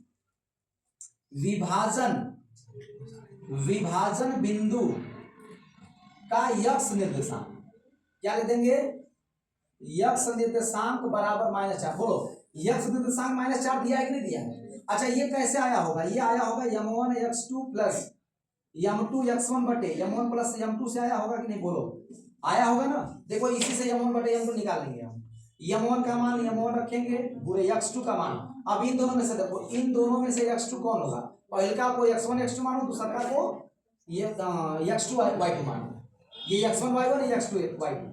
अब बताओ x2 का मान क्या होगा 3 प्लस m2 को ज्यों का त्यों गुणे x1 माइनस 6 आई m1 बटे m2 को ज्यों का बच्चों देखो आ गया आंसर। कैसे आएगा 3 का m में गुणा करेंगे 3m1 अब देखिए माइनस 6 का इसमें गुणा होगा तो माइनस 6m2 बच्चों आई क्रॉस मल्टीप्लाई कर देंगे 4m1 माइनस 4m2 बोलो होगा इसका पूरा मल्टीप्लाई करेंगे तो इन दोनों में ना गुणा होगा m1 को m1 की तरफ लाइए m2 को m2 की तरफ ले जाइए तो 3m1 प्लस 4m1 ये उधर जाएगा तो माइनस 4m2 ये पहले से ही है उधर जाएगा तो प्लस 6m तो 3 और 4 7m1 बराबर माइनस 4 में 6 जोड़ेंगे तो 2m। अब हमको m1 बटे m2 निकालना है बोलो तो ये नीचे लाओ ये 7 उधर ले जाओ 2 बटे 7 तो बताओ संबंध क्या आया m1 समंदे m2 बराबर 2 समंदे 7 दिस इज योर आंसर। तो हम लिखेंगे अतः बिंदु इतना और इतना को अब इसके जगह पे 2 समंदे 7 के अनुपात में विभाजित करता है ये लिख देंगे ये आपका आंसर हो जाएगा बच्चों। तो इस क्वेश्चन का ये आंसर है स्क्रीनशॉट लीजिए जल्दी देखते हैं अगला क्वेश्चन। देखिए अब है पहला का च उत्तर नंबर अब देखेंगे उत्तर नंबर पहला का च देखना पहला का च x और y में एक ऐसा संबंध ज्ञात कीजिए कि बिंदु x, y बिंदु 3, 6 और -3, 4 से समदूरस्थ हो बच्चों। अब देखिए कितना आसान क्वेश्चन दिया हुआ है x और y में ऐसा संबंध ज्ञात करना है कि बिंदुओं x, y जैसे देखो ये बिंदु है x, y ये एक बिंदु यहाँ पर है जिसका निर्देशांक है -3, 4 और एक बिंदु यहाँ पर है जिसका निर्देशांक है 3, 6 मान लो इससे इस बिंदु की दूरी उतनी ही है जितनी की इस बिंदु से है मतलब इसके बीच की दूरी बराबर इसके बीच की। तो सूत्र होता है कि नहीं होता है हम लिख देंगे इसको इस बिंदु का नाम ओ मान लो ये ए हो जाएगा ये बी हो जाएगा और हम यहाँ पर लिख देंगे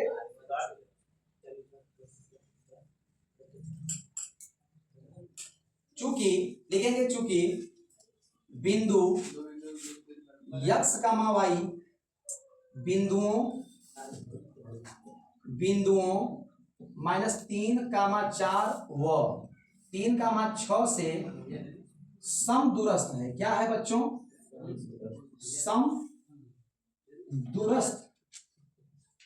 समदूरस्थ है। इसका क्या मतलब है समान दूरी पर स्थित है समदूरस्थ है इसलिए AO बराबर होगा BO AO बराबर BO ये बिंदु इससे 5 मीटर की दूरी पे है तो इससे भी 5 मीटर की दूरी पे ऐसा कर रहा है तो AO बराबर B। तो बताओ दो बिंदुओं के बीच की दूरी का सूत्र क्या होता है तो हम लिख देंगे x1 - x2 तो इसको इसमें से इसको चलो घटाओ x2 - x1 पर तो ये हो जाएगा x -3 करेंगे तो +3 हो जाएगा बबुआ और प्लस y -4 का होल स्क्वायर बराबर यहाँ पर क्या हो जाएगा x2 - x1 यहाँ x -3 भुजों का अंतर का स्क्वायर प्लस कोटियों के अंतर का स्क्वायर।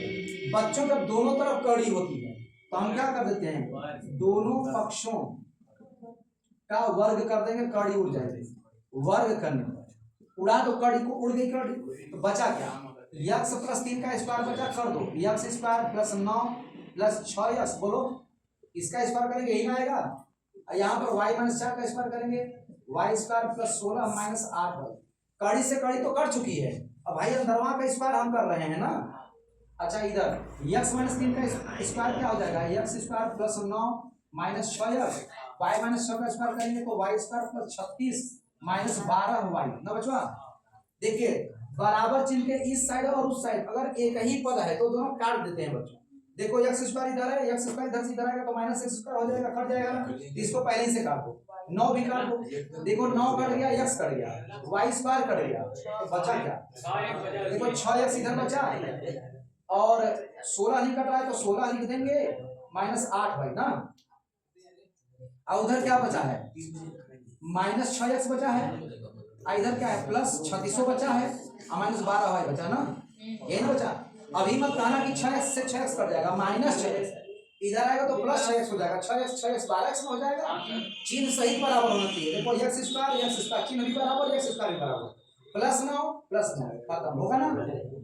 y स्क्वायर प्लस में, इसलिए ये तीनों कर दें। अब देखो 6x इधर लाओ तो 6x plus 6x minus 8y, y वाला पद इधर लाओ 12y, इधर 36 बचा है, 16 उधर जाएगा माइनस 16, 12 है इधर, और 6x में से अरे 8y में प्लस 12y जोड़ेंगे तो प्लस 4y ना, यही ना बच्चों, बोलो। 12y में से 8y घटाएंगे तो 4y, और उधर 36 में से 16 गया 20, 4 का सभी पदों में भाग देंगे, 4 से भाग देने पर सभी पदों में भाग दे दिए तो क्या आएगा बच्चों, 4 3 12 3x प्लस y बराबर 5। ये हमारा क्या आ गया, रिलेशन आ गया बच्चों, x y में यही संबंध है। तो ये हमारा आंसर हो गया। जल्दी से स्क्रीनशॉट हो और हम हल्दी से अगला सवाल बताते हैं। अब हम लोग शुरू करने जा रहे हैं क्वेश्चन नंबर 2। देखिए क्वेश्चन नंबर 2 क्या कर रहा है, निम्नलिखित में से किन्हीं 5 खंडों को हल कीजिए। 6 को दिया है, 5 को करना है, मतलब कि 6 में से कोई भी 5 को करिए। तो जब 5 प्रश्न करने लगेगा तो उत्तर नंबर अच्छे से लिखेगा। जैसे पहला उत्तर नंबर दूसरा का क नहीं आ रहा है छोड़ दीजिए, लेकिन स्पष्टतः लिखिए। लेकिन हम तो 6 करवाएंगे भैया, तो हम शुरू करते हैं दूसरा का क। तो उत्तर नंबर लिखेंगे कैसे, दू लिख के क लिखेंगे। कुछ बच्चे क्या करते हैं, उत्तर दू लिख देते हैं, अब कौन है पता नहीं चलता है, किस प्रश्न का जवाब दे रहे हैं पता ही नहीं चलता है, तो ये गलत माना जाता है। स्पष्ट लिखिए कि किस प्रश्न का आप उत्तर कर रहे हैं। दूसरा का क प्रश्न देखिए स्क्रीन पे दिख रहा है आपको, मैं पढ़ देता हूँ। द्विघात बहुपद इतना के शून्य ज्ञात कीजिए और शून्यों तथा गुणांकों के बीच के संबंध की सत्यता की जाए। देखो बहुत आसान सवाल है। 6x square minus 3 minus 7x के शून्य को ज्ञात करना है। तो सबसे पहले तो इसको घात के घटते क्रम में लिखेंगे। तो 6x square minus 7x minus 3, ठीक है। अब हम क्या करेंगे, इसका गुणनखंड करेंगे। क्या करेंगे बच्चों, इसका गुणनखंड करेंगे। तो 3 छाके 18। अच्छा देखिए एक तरीका और है, हमको शून्यकों को भी ज्ञात करना है और इनके बीच संबंध की, इनके गुणांकों के बीच संबंध के सत्यता की जांच भी करनी है। तो पहले हम क्यों ना तुलना करके ABC का मान पता कर लें। हम लिखेंगे बहुपद की, ये एक प्रकार का क्या है, बहुपद है। बहुपद की ax square plus bx plus c से तुलना करने पर क्या कर देंगे बच्चों, तुलना। थोड़ा सा फास्ट इसलिए बता रहा हूं बच्चों कि समय बहुत ज्यादा हो चुका है और वीडियो बहुत लंबी हो रही है, इसलिए थोड़ा सा फास्ट बता रहा हूं, ठीक है। और यहाँ पे जो हमारे बच्चे हैं लोट पोट रहे हैं, एक लोग तो सो गई है सेजल की। देखो एक स्क्वायर प्लस से तुलना करने दो।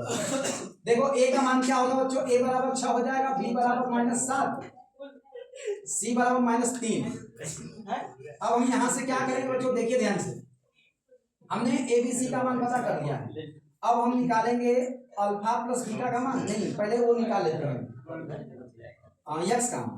तो x बराबर क्या होता है बच्चों, -b प्लस माइनस गाड़ी में 20 स्क्वायर माइनस 4ac बटे, तो -b का मान -7 प्लस माइनस गाड़ी में -7 का स्क्वायर -4 गुणे 6 गुणे माइनस बटे 2 गुणे a का मान क्या होगा 6, ये हो जाएगा +7 माइनस 7 7 49 माइनस माइनस प्लस हो जाएगा 4 3 12 12 छके 4 छके 4 3 12 12 छके 72 बटे 6 दूना 12। अब देखो बच्चों x बराबर 7 प्लस माइनस 9 2 11 7 का 11 आए 121 बटे 12। बच्चों एक बार क्या लेंगे, प्लस लेने पर, तो x बराबर 7 प्लस ये हो जाएगा 11 ना, एक स्टेप और इसको हल कर देते हैं। यहाँ पे भाई निकाल, यहाँ पे हो जाएगा 7 प्लस 11 प्लस माइनस 11 बटे 12।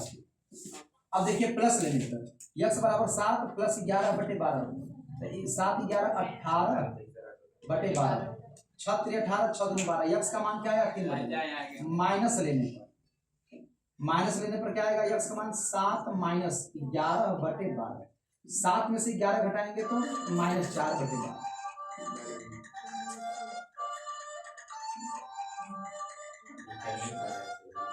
तो ये हो जाएगा, काटेंगे तो -1/3। तो यक्स का मान कितना आ गया? अतः लिख देंगे, अतः यक्स बराबर 3/2 का -1/3। तो इस बहुपद के ये दोनों क्या आ गए? शून्यक आ गए बच्चों। ठीक है, फोन आ रहा है।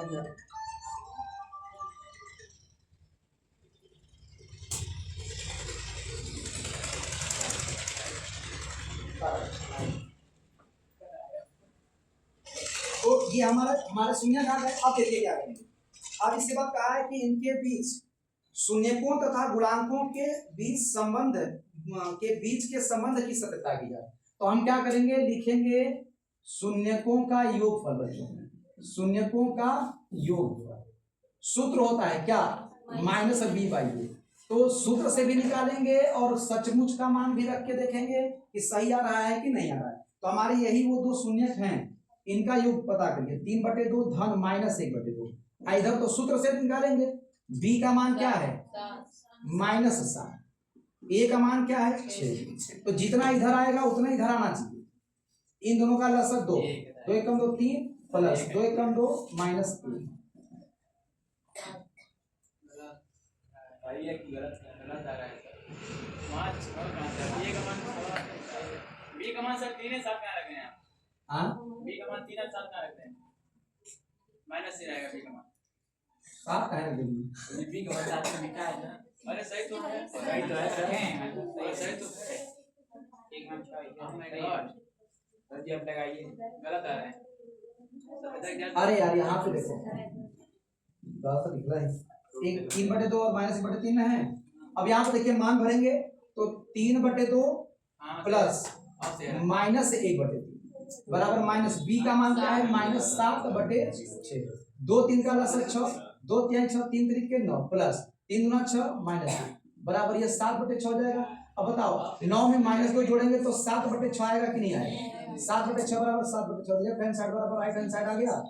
बताओ, तो ये तो एक तो योगफल संतुष्ट हुआ। गुणनफल भी निकालेंगे। अब यहाँ लिखेंगे शून्यकों का गुणनफल। शून्यकों का गुणनफल बराबर क्या होता है बच्चों? c/a होता है। अब वास्तव में शून्यकों का गुणनफल करेंगे 3/2 गुणे -1/3। c का मान क्या है? c का मान है -3, a का मान 6। तो देखिए आई 3 से 3 कैंसिल, तो ये हो जाएगा -1/2। इधर 3 कम 3, 3 दूनी 6, ये भी बराबर है। लेफ्ट हैंड साइड बराबर राइट हैंड साइड। तो यहाँ पे क्या हो गया? शून्यकों के बीच गुणांकों के बीच के संबंध की सत्यता की जांच हो गई। अब जल्दी से आप लोग स्क्रीनशॉट लीजिए, हम देखते हैं अगला। चलो बच्चों अब देखते हैं उत्तर दूसरा का ख देखते हैं।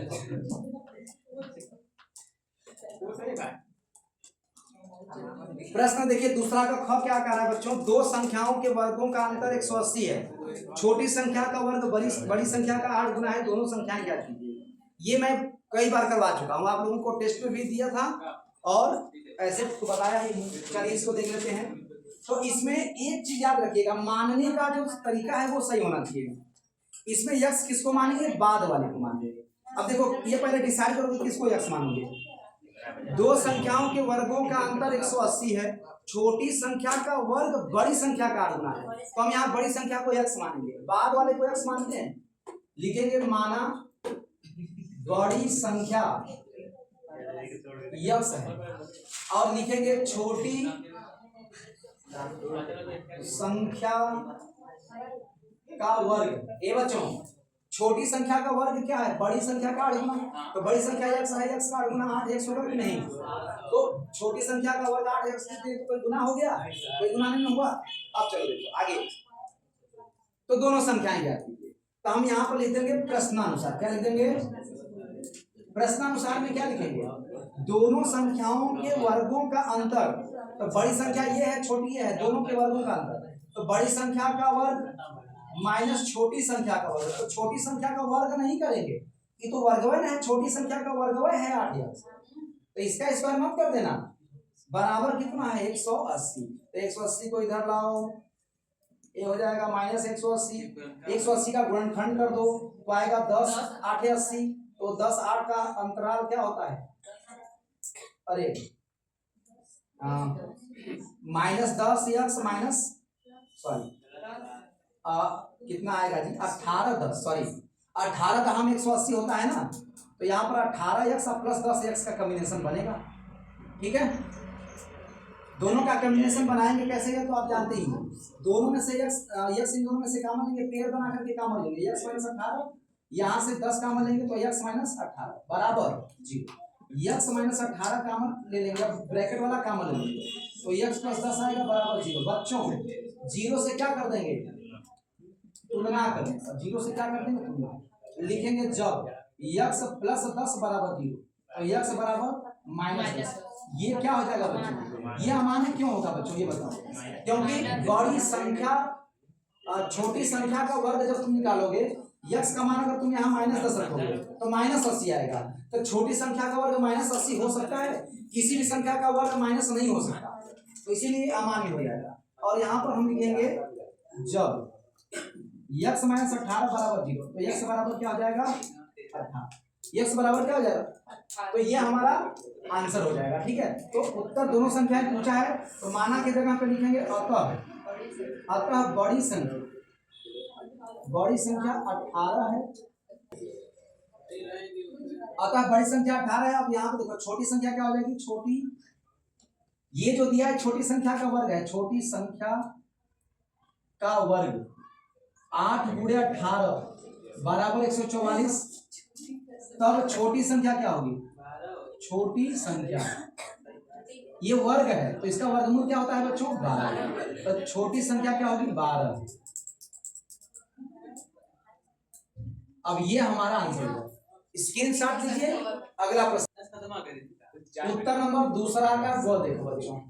अब दूसरा का ग देखिए क्या दिया हुआ है प्रश्न। कह रहा है कि सिद्ध कीजिए कि किसी वृत्त के किसी व्यास के सिरों पर खींची गई स्पर्श रेखाएं समांतर होती हैं।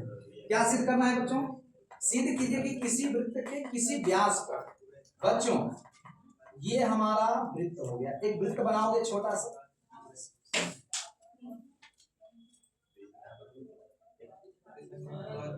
और एक व्यास खींच दोगे। देखो ये हमने व्यास खींच दिया, ये केंद्र है, ये व्यास है और ये केंद्र है। इसको O मान लो और इसको A मान लो और इसको B मान लो। A भी व्यास है। सिरों पर खींची गई स्पर्श रेखा, इस पे एक स्पर्श रेखा खींच दो, ये देखो, और यहाँ पर भी एक स्पर्श रेखा खींच दो। देखो बच्चों ध्यान से, एक बात नहीं बेटा, आप जानते हो ना स्पर्श रेखा और त्रिज्या के बीच में कितने डिग्री का कोण बनता है? 90 डिग्री का। देखो बच्चों, तो यहाँ पर 90 डिग्री का कोण बनेगा कि नहीं बनेगा? हम जानते हैं कि स्पर्श रेखा और त्रिज्या के बीच में 90 डिग्री का कोण बनता है। क्या बनता है? और जब दो समांतर रेखाओं को कोई तिर्यक रेखा काटती है तो एक ही ओर के एकांतर कोणों का 180 अंश होता है कि नहीं होता है? तो बच्चों देखो ये 90 है, ये 90 है, दोनों को जोड़ेंगे 180। तो जब ये 180 हो रहा है इसका मतलब ये एक ही ओर के एकांतर कोण होंगे। अतः ये रेखा और ये रेखा निश्चित रूप से क्या होगी? समांतर होगी। तो इस रेखा का नाम हम रख देते हैं P। इस रेखा का नाम PQ रख देते हैं बच्चों, और इस रेखा का नाम रख देते हैं CD। क्या नाम रख देते हैं? अब इसको अच्छे से लगाएंगे, लिखेंगे बच्चों। लिखेंगे क्या? दिया है। सबसे पहले क्या लिखते हैं? दिया। क्या लिखेंगे? दिया है। लिखेंगे O केंद्र का एक वृत्त। क्या है बच्चों? O केंद्र का एक वृत्त है और AB वृत्त का व्यास है। ये भी दिया है ना। देखिए सिद्ध कीजिए कि किसी वृत्त के, तो O केंद्र का एक वृत्त है किसी व्यास के सिरों पर, तो AB वृत्त का व्यास है, खींची गई स्पर्श रेखाएं, तो हम यहाँ पर लिखेंगे PQ व CD वृत्त की स्पर्श रेखाएं। ये तो आपको इतना लिखना ही पड़ेगा बच्चों, दिया है। अब हमको सिद्ध करना है। क्या सिद्ध करना है? ये भी लिखो, सिद्ध करना है। क्या बबुआ? क्या? PQ समांतर CD मतलब ये दोनों रेखाएं क्या होंगी, जो ये दोनों स्पर्श रेखाएं हैं वो समांतर होंगी। अब हम यहाँ क्या करेंगे बच्चों, उपपत्ति। उपपत्ति का मतलब सबूत देंगे। सबूत में क्या लिखेंगे हम, सबूत इस बात का देंगे कि ये दोनों समांतर होंगी। तो कैसे होंगी, तो देखो जब दो समांतर रेखाओं को कोई तिर्यक रेखा काटती है तो एक ही होकर एकांतर कोण का 180 होता है, या एकांतर कोण बराबर होते हैं। अब देखते हैं कि यहाँ पे क्या एक ही होकर एकांतर कोण का 180 आ रहा है कि नहीं आ रहा है। अगर आ जाएगा तो हम कह सकते हैं कि समांतर है। तो देखिए इधर ध्यान दीजिए। तो यहाँ पर हम लिखेंगे कि चूंकि क्या लिखेंगे, चूंकि AB वृत्त का व्यास है, क्या है, व्यास है, इसलिए OA व OB वृत्त की क्या होंगी, त्रिज्याएं होंगी।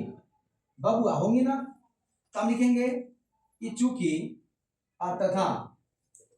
तथा PQ व CD स्पर्श रेखाएं, हम जानते हैं, थोड़ा सा डायलॉग लिखना होगा बच्चों। क्या लिखेंगे, हम जानते हैं कि स्पर्श रेखा और त्रिज्या के बीच में कितना डिग्री का कोण बनता है। हम जानते हैं, लिखेंगे चूंकि हम जानते हैं कि स्पर्श रेखा और त्रिज्या के बीच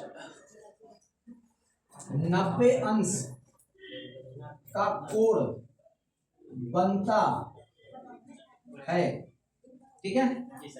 इसलिए कोण PAO बराबर कोण CBO बराबर क्या हो जाएगा, 90 अंश, ठीक है। ये दोनों 90 अंश हो जाएगा। अब लिखेंगे तब PAO प्लस CBO बराबर 90 प्लस 90 बराबर 180 हो गया बच्चों। PAO प्लस कोण CBO बराबर 180। इसका मतलब ये क्या हो जाएंगे, अतः ये एक ही ओर के एकांतर कोण होंगे। तब PQ समांतर होगी CD के। बोलो होगी कि नहीं, क्या सारे सबूत सही दिए गए हैं। अगर आपको लग रहा है कि सही है तो सही है, नहीं लग रहा है तो भी मान लो कि सही है, उसको मानना ही पड़ेगा, आपको मानना ही पड़ेगा। समझिए ये सबूत सही दिए गए हैं बच्चों, ठीक है। इसमें हंसने वाली बात नहीं है, आप इसको समझने का प्रयास करिएगा, निश्चित समझ में आएगा। तो जल्दी स्क्रीनशॉट लीजिए और चलिए देखते हैं अगला। अब देखिए बच्चों, चलिए देखते हैं दूसरा का घड़ी का। ध्यान रहे बच्चों, आपको इसमें से 4 ही करना है, लेकिन मैं तो सब बताऊंगा। जो भी करिएगा वो प्रश्न नंबर डालिएगा अच्छे से। दूसरा का घ देखो कह रहा है कि सिद्ध कीजिए कि किसी बाह्य बिंदु से किसी वृत्त पर खींची गई स्पर्श रेखाओं के बीच का कोण स्पर्श बिंदुओं को मिलाने वाले रेखाखंड द्वारा केंद्र पर आंतरिक कोण का समपूरक होता है। ढेर हो गए, शहीद हो गए, जागो। देखो बड़ा आसान क्वेश्चन है, इसको मैं लगाता हूँ। देखिए दूसरा जो कह रहा है पहले उसको बनाओ। सिद्ध कीजिए कि, एक बार फिर से पढ़ो। सिद्ध कीजिए कि किसी बाह्य बिंदु से किसी वृत्त पर खींची गई स्पर्श रेखा। तो तुम पहले इतना कर लो, आप इतना कर लो, एक वृत्त बना लो, बाहर एक बिंदु ले लो, इस बिंदु से इस पर एक स्पर्श रेखा इस तरह से ए बबुआ स्पर्श रेखा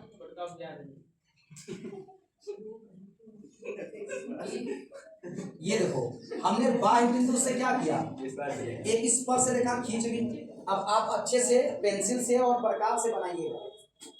सिद्ध कीजिए कि किसी बाह्य बिंदु से किसी बिंदु पर खींची गई स्पर्श रेखाओं के बीच। अब देखिए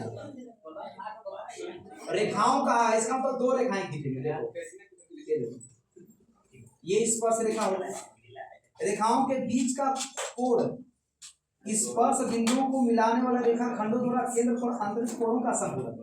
अब देखो यहाँ से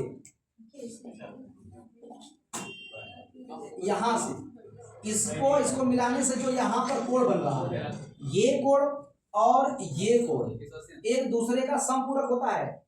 मतलब इन दोनों का योग 180 होता है। ये हमको सिद्ध करना है। अगर ये 60 है तो ये 120 होगा, ये 110 है तो ये 70 होगा, यही ना। मतलब ये थीटा है तो 180 माइनस थीटा होगा। यही हमको सिद्ध करना है, ये ना मतलब हुआ जी। या हम ये भी सिद्ध कर सकते हैं कि इस कोण और इस कोण का योग 180 अंश होगा, तो भी सिद्ध हो जाएगा कि ये दोनों एक दूसरे के समपूरक हैं। तो आइए करते हैं, इसका नाम ओ रख दो, ये ए है, ये पी मान लो और ये बी मान लो, ठीक है बच्चों। अब देखो सबसे पहले हम क्या करते हैं, लिखते हैं दिया है। दिया है में क्या लिखेंगे, देखना बड़ा आसान है। सिद्ध कीजिए कि बाह्य बिंदु से किसी वृत्त पर खींची गई स्पर्श रेखाओं के बीच, तो हम लिखेंगे दिया है में क्या लिखेंगे, ओ केंद्र का एक वृत्त, ओ केंद्र का एक वृत्त हमको ज्ञात है। और क्या दिया हुआ है, एपी व बीपी स्पर्श रेखाएं हैं। एपी और बीपी क्या है बच्चों, स्पर्श रेखाएं हैं, ठीक है, स्पर्श रेखाएं हैं। अब देखो क्या दिया हुआ है, हमको सिद्ध करना है इस खींची गई स्पर्श रेखाओं के बीच का कोण स्पर्श बिंदुओं को मिलाने वाले रेखाखंडों द्वारा केंद्र पर बिंदु कोण का समपूरक। अब देखो हमको सिद्ध करना है, इतना तो दिया है, हमें लिख दिया, यहाँ लिखेंगे सिद्ध करना है। क्या लिखेंगे, सिद्ध करना है। क्या लिख देंगे, सिद्ध करना है। क्या, इस कोण और इस कोण का योग 180, मतलब कोण एओबी प्लस कोण एपीबी बराबर 180। तो देखना बच्चों बड़ा आसानी से सिद्ध होगा, लिखेंगे उपपत्ति, उपपत्ति में सबूत देंगे। बच्चों हम जानते हैं ना कि स्पर्श रेखा और त्रिज्या के बीच 90 अंश का कोण बनता है, तो ये स्पर्श रेखा है, वो भी त्रिज्या है 90 अंश का कोण, ये भी त्रिज्या है, ये स्पर्श रेखा है 90 अंश का कोण। चतुर्भुज के चारों कोणों का 360 अंश होता है, तो ये 90 180 आई, तो बचा कितना, निश्चित है कि इन दोनों का कोण 180 होगा, हो गया सिद्ध। तो है ना आसान। तो आप पहले सवाल को 2 बार 3 बार 4 बार पढ़ोगे तो खुद ही समझ में आएगा। अब देखो उपपत्ति में हम लिखेंगे कि चूंकि हम जानते हैं कि त्रिज्या और स्पर्श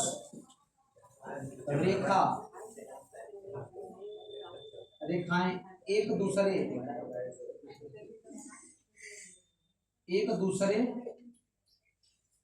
पर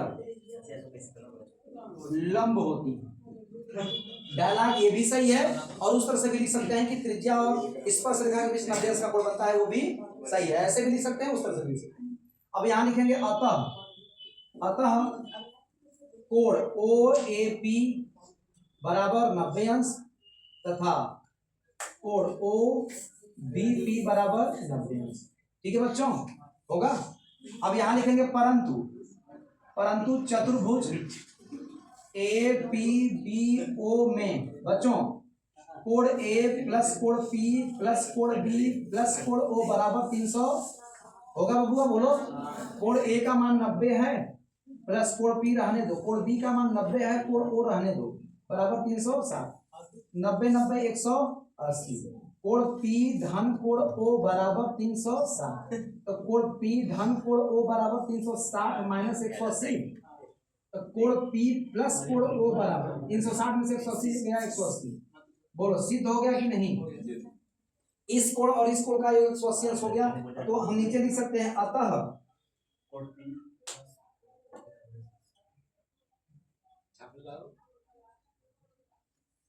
बस ऐसे लिख दीजिए। आप चाहो तो पूरा ये हिंदी लिख सकते हैं, पूरा हिंदी लिख सकते हो। क्या चीज, अतः लिख करके अतः लिखेंगे, अतः बाह्य बिंदु से किसी वृत्त पर खींची गई स्पर्श रेखाओं के बीच का कोण स्पर्श बिंदुओं को मिलाने वाले रेखाखंड द्वारा केंद्र पर अंतरित कोण का संपूरक होता है। इतना या तो लिखोगे या तो इतना लेकर के लिख दो इति सिद्धम, चाहे प्रूफ भी लिख सकते हैं। तो फटाफट से स्क्रीनशॉट लीजिए और हम लोग देखते हैं अगला प्रश्न। देखो बच्चों, दूसरा का अंग, क्वेश्चन नंबर दूसरा का अंग। प्रश्न है कि एक थैले में 3 लाल और 5 काली गेंदें हैं। इस थैले में से एक गेंद यादृच्छिक निकाली जाती है। इसकी प्रायिकता क्या है कि गेंद लाल होगी या लाल नहीं होगी। तो बच्चों किसी भी घटना की घटित होने की प्रायिकता प्लस उसी घटना की घटित न होने की प्रायिकता कितना होती है, 1 होती है। तो लाल गेंद होने की प्रायिकता निकाल लो और फिर लाल गेंद नहीं होने की प्रायिकता निकालने के लिए एक में से उसको हटा दो। तो देखना क्या क्या दिया हुआ है, लाल गेंदों की संख्या, लाल जो दिया है उसको लिखो, लाल गेंदों की संख्या। लाल गेंदों की संख्या कितनी है? 3 है। काली गेंदों की संख्या बराबर 5।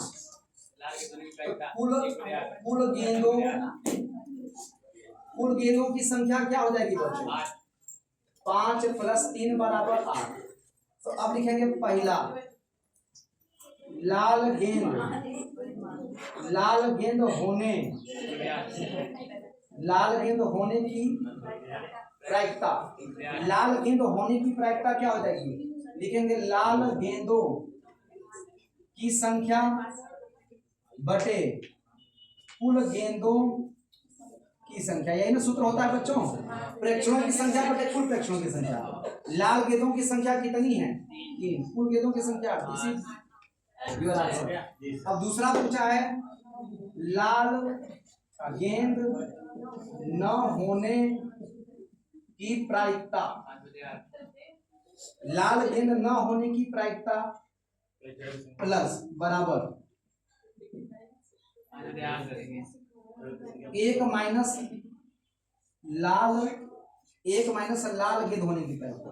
1 माइनस लाल गेंद होने की प्रायिकता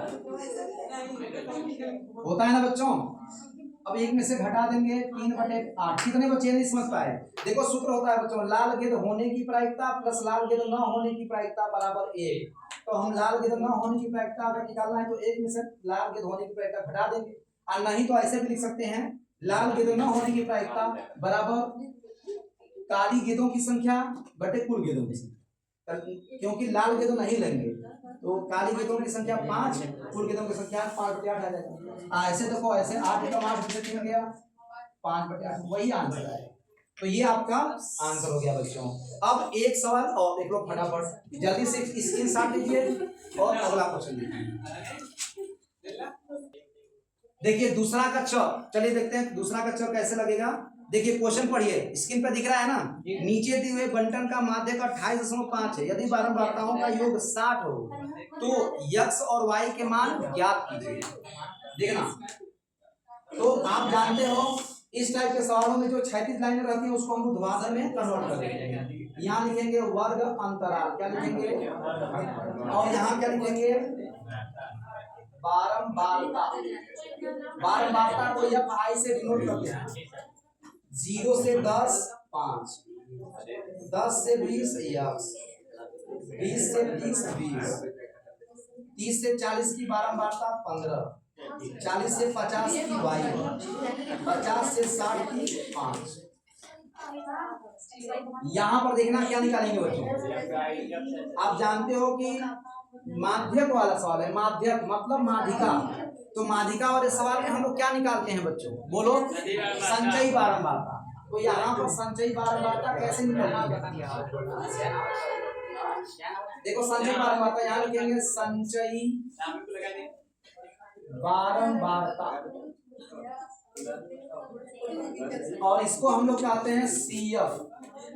क्या कहते हैं इसको CF से डिनोट करते हैं संचयी बारंबारता। अब निकलता कैसे है, देखो पहले बारंबारता को लिखेंगे, फिर उसके नीचे वाली बारंबारता को जोड़ के लिखेंगे 5 घन x, फिर इसको जोड़ के लिखेंगे 25 प्लस x, फिर इसमें इसको जोड़ के लिखेंगे 25 15 40 प्लस x, फिर इसमें y को जोड़ के लिखेंगे 40 प्लस x प्लस y, फिर इसको जोड़ देंगे तो 45 प्लस x प्लस y। इसको यन कहते हैं, इसी को क्या कहते हैं यन। और यहाँ पर और इसका योग निकालेंगे,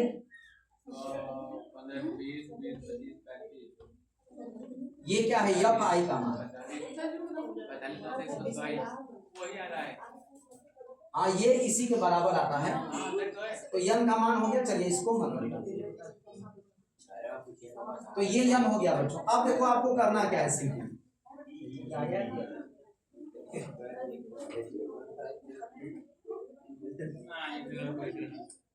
अब आपको देखो क्या करना है, माध्यक वर्ग निकालना है। सबसे बड़ा इसमें कौन है बताओ, 20 दिख रहा है, दिस इज द माध्यक वर्ग। देखो ये 20 किसका मान हो जाएगा, F1, इसको F1 कहेंगे। और इसके जस्ट ऊपर का जो होता है वो CF होता है, ठीक है। ये हो गया। यल का मान क्या हो जाएगा, बोलो यल बराबर 20, एच बराबर वर्ग अंतराल 10 का है। F1 बराबर क्या होता है, F1 बराबर 20 है, और CF बराबर क्या दिया हुआ है 5 प्लस यक्स दिया हुआ है। CF बराबर 5 प्लस यक्स दिया हुआ है। अब हम क्या करेंगे बच्चों, देखना यन का मान कितना है, देखिए ऊपर दिया हुआ है बारंबारताओं का योग, बारंबारताओं का योग दिया हुआ है। यन बराबर क्या दिया हुआ है 60। ये भी बारंबारताओं का योग है, ये भी योग है, ठीक है। तो मतलब इनका योगफल कितना दिया हुआ है 60। यहाँ पे हमको एक कॉलम और बनाना चाहिए था। देखो बच्चों, यहाँ पर 5 20 15 15 5 20 20 40 5 45 प्लस यक्स प्लस वाई बराबर 60। ये 60 के बराबर होगा बच्चों, ठीक है। तो यहाँ पर वो नहीं लिखेंगे, यल बराबर लिख देंगे। यल का मान क्या होगा 20 और यश का मान 20, ठीक है। अब देखिए इसको लगा, तो हम यहाँ पर पहले इस यहाँ से x प्लस वाई में रिलेशन निकाल लेते हैं। बारंबारताओं का योग, बारंबारताओं का योग बराबर 60 है, और यहाँ पर है 45 प्लस यक्स प्लस वाई बराबर 60।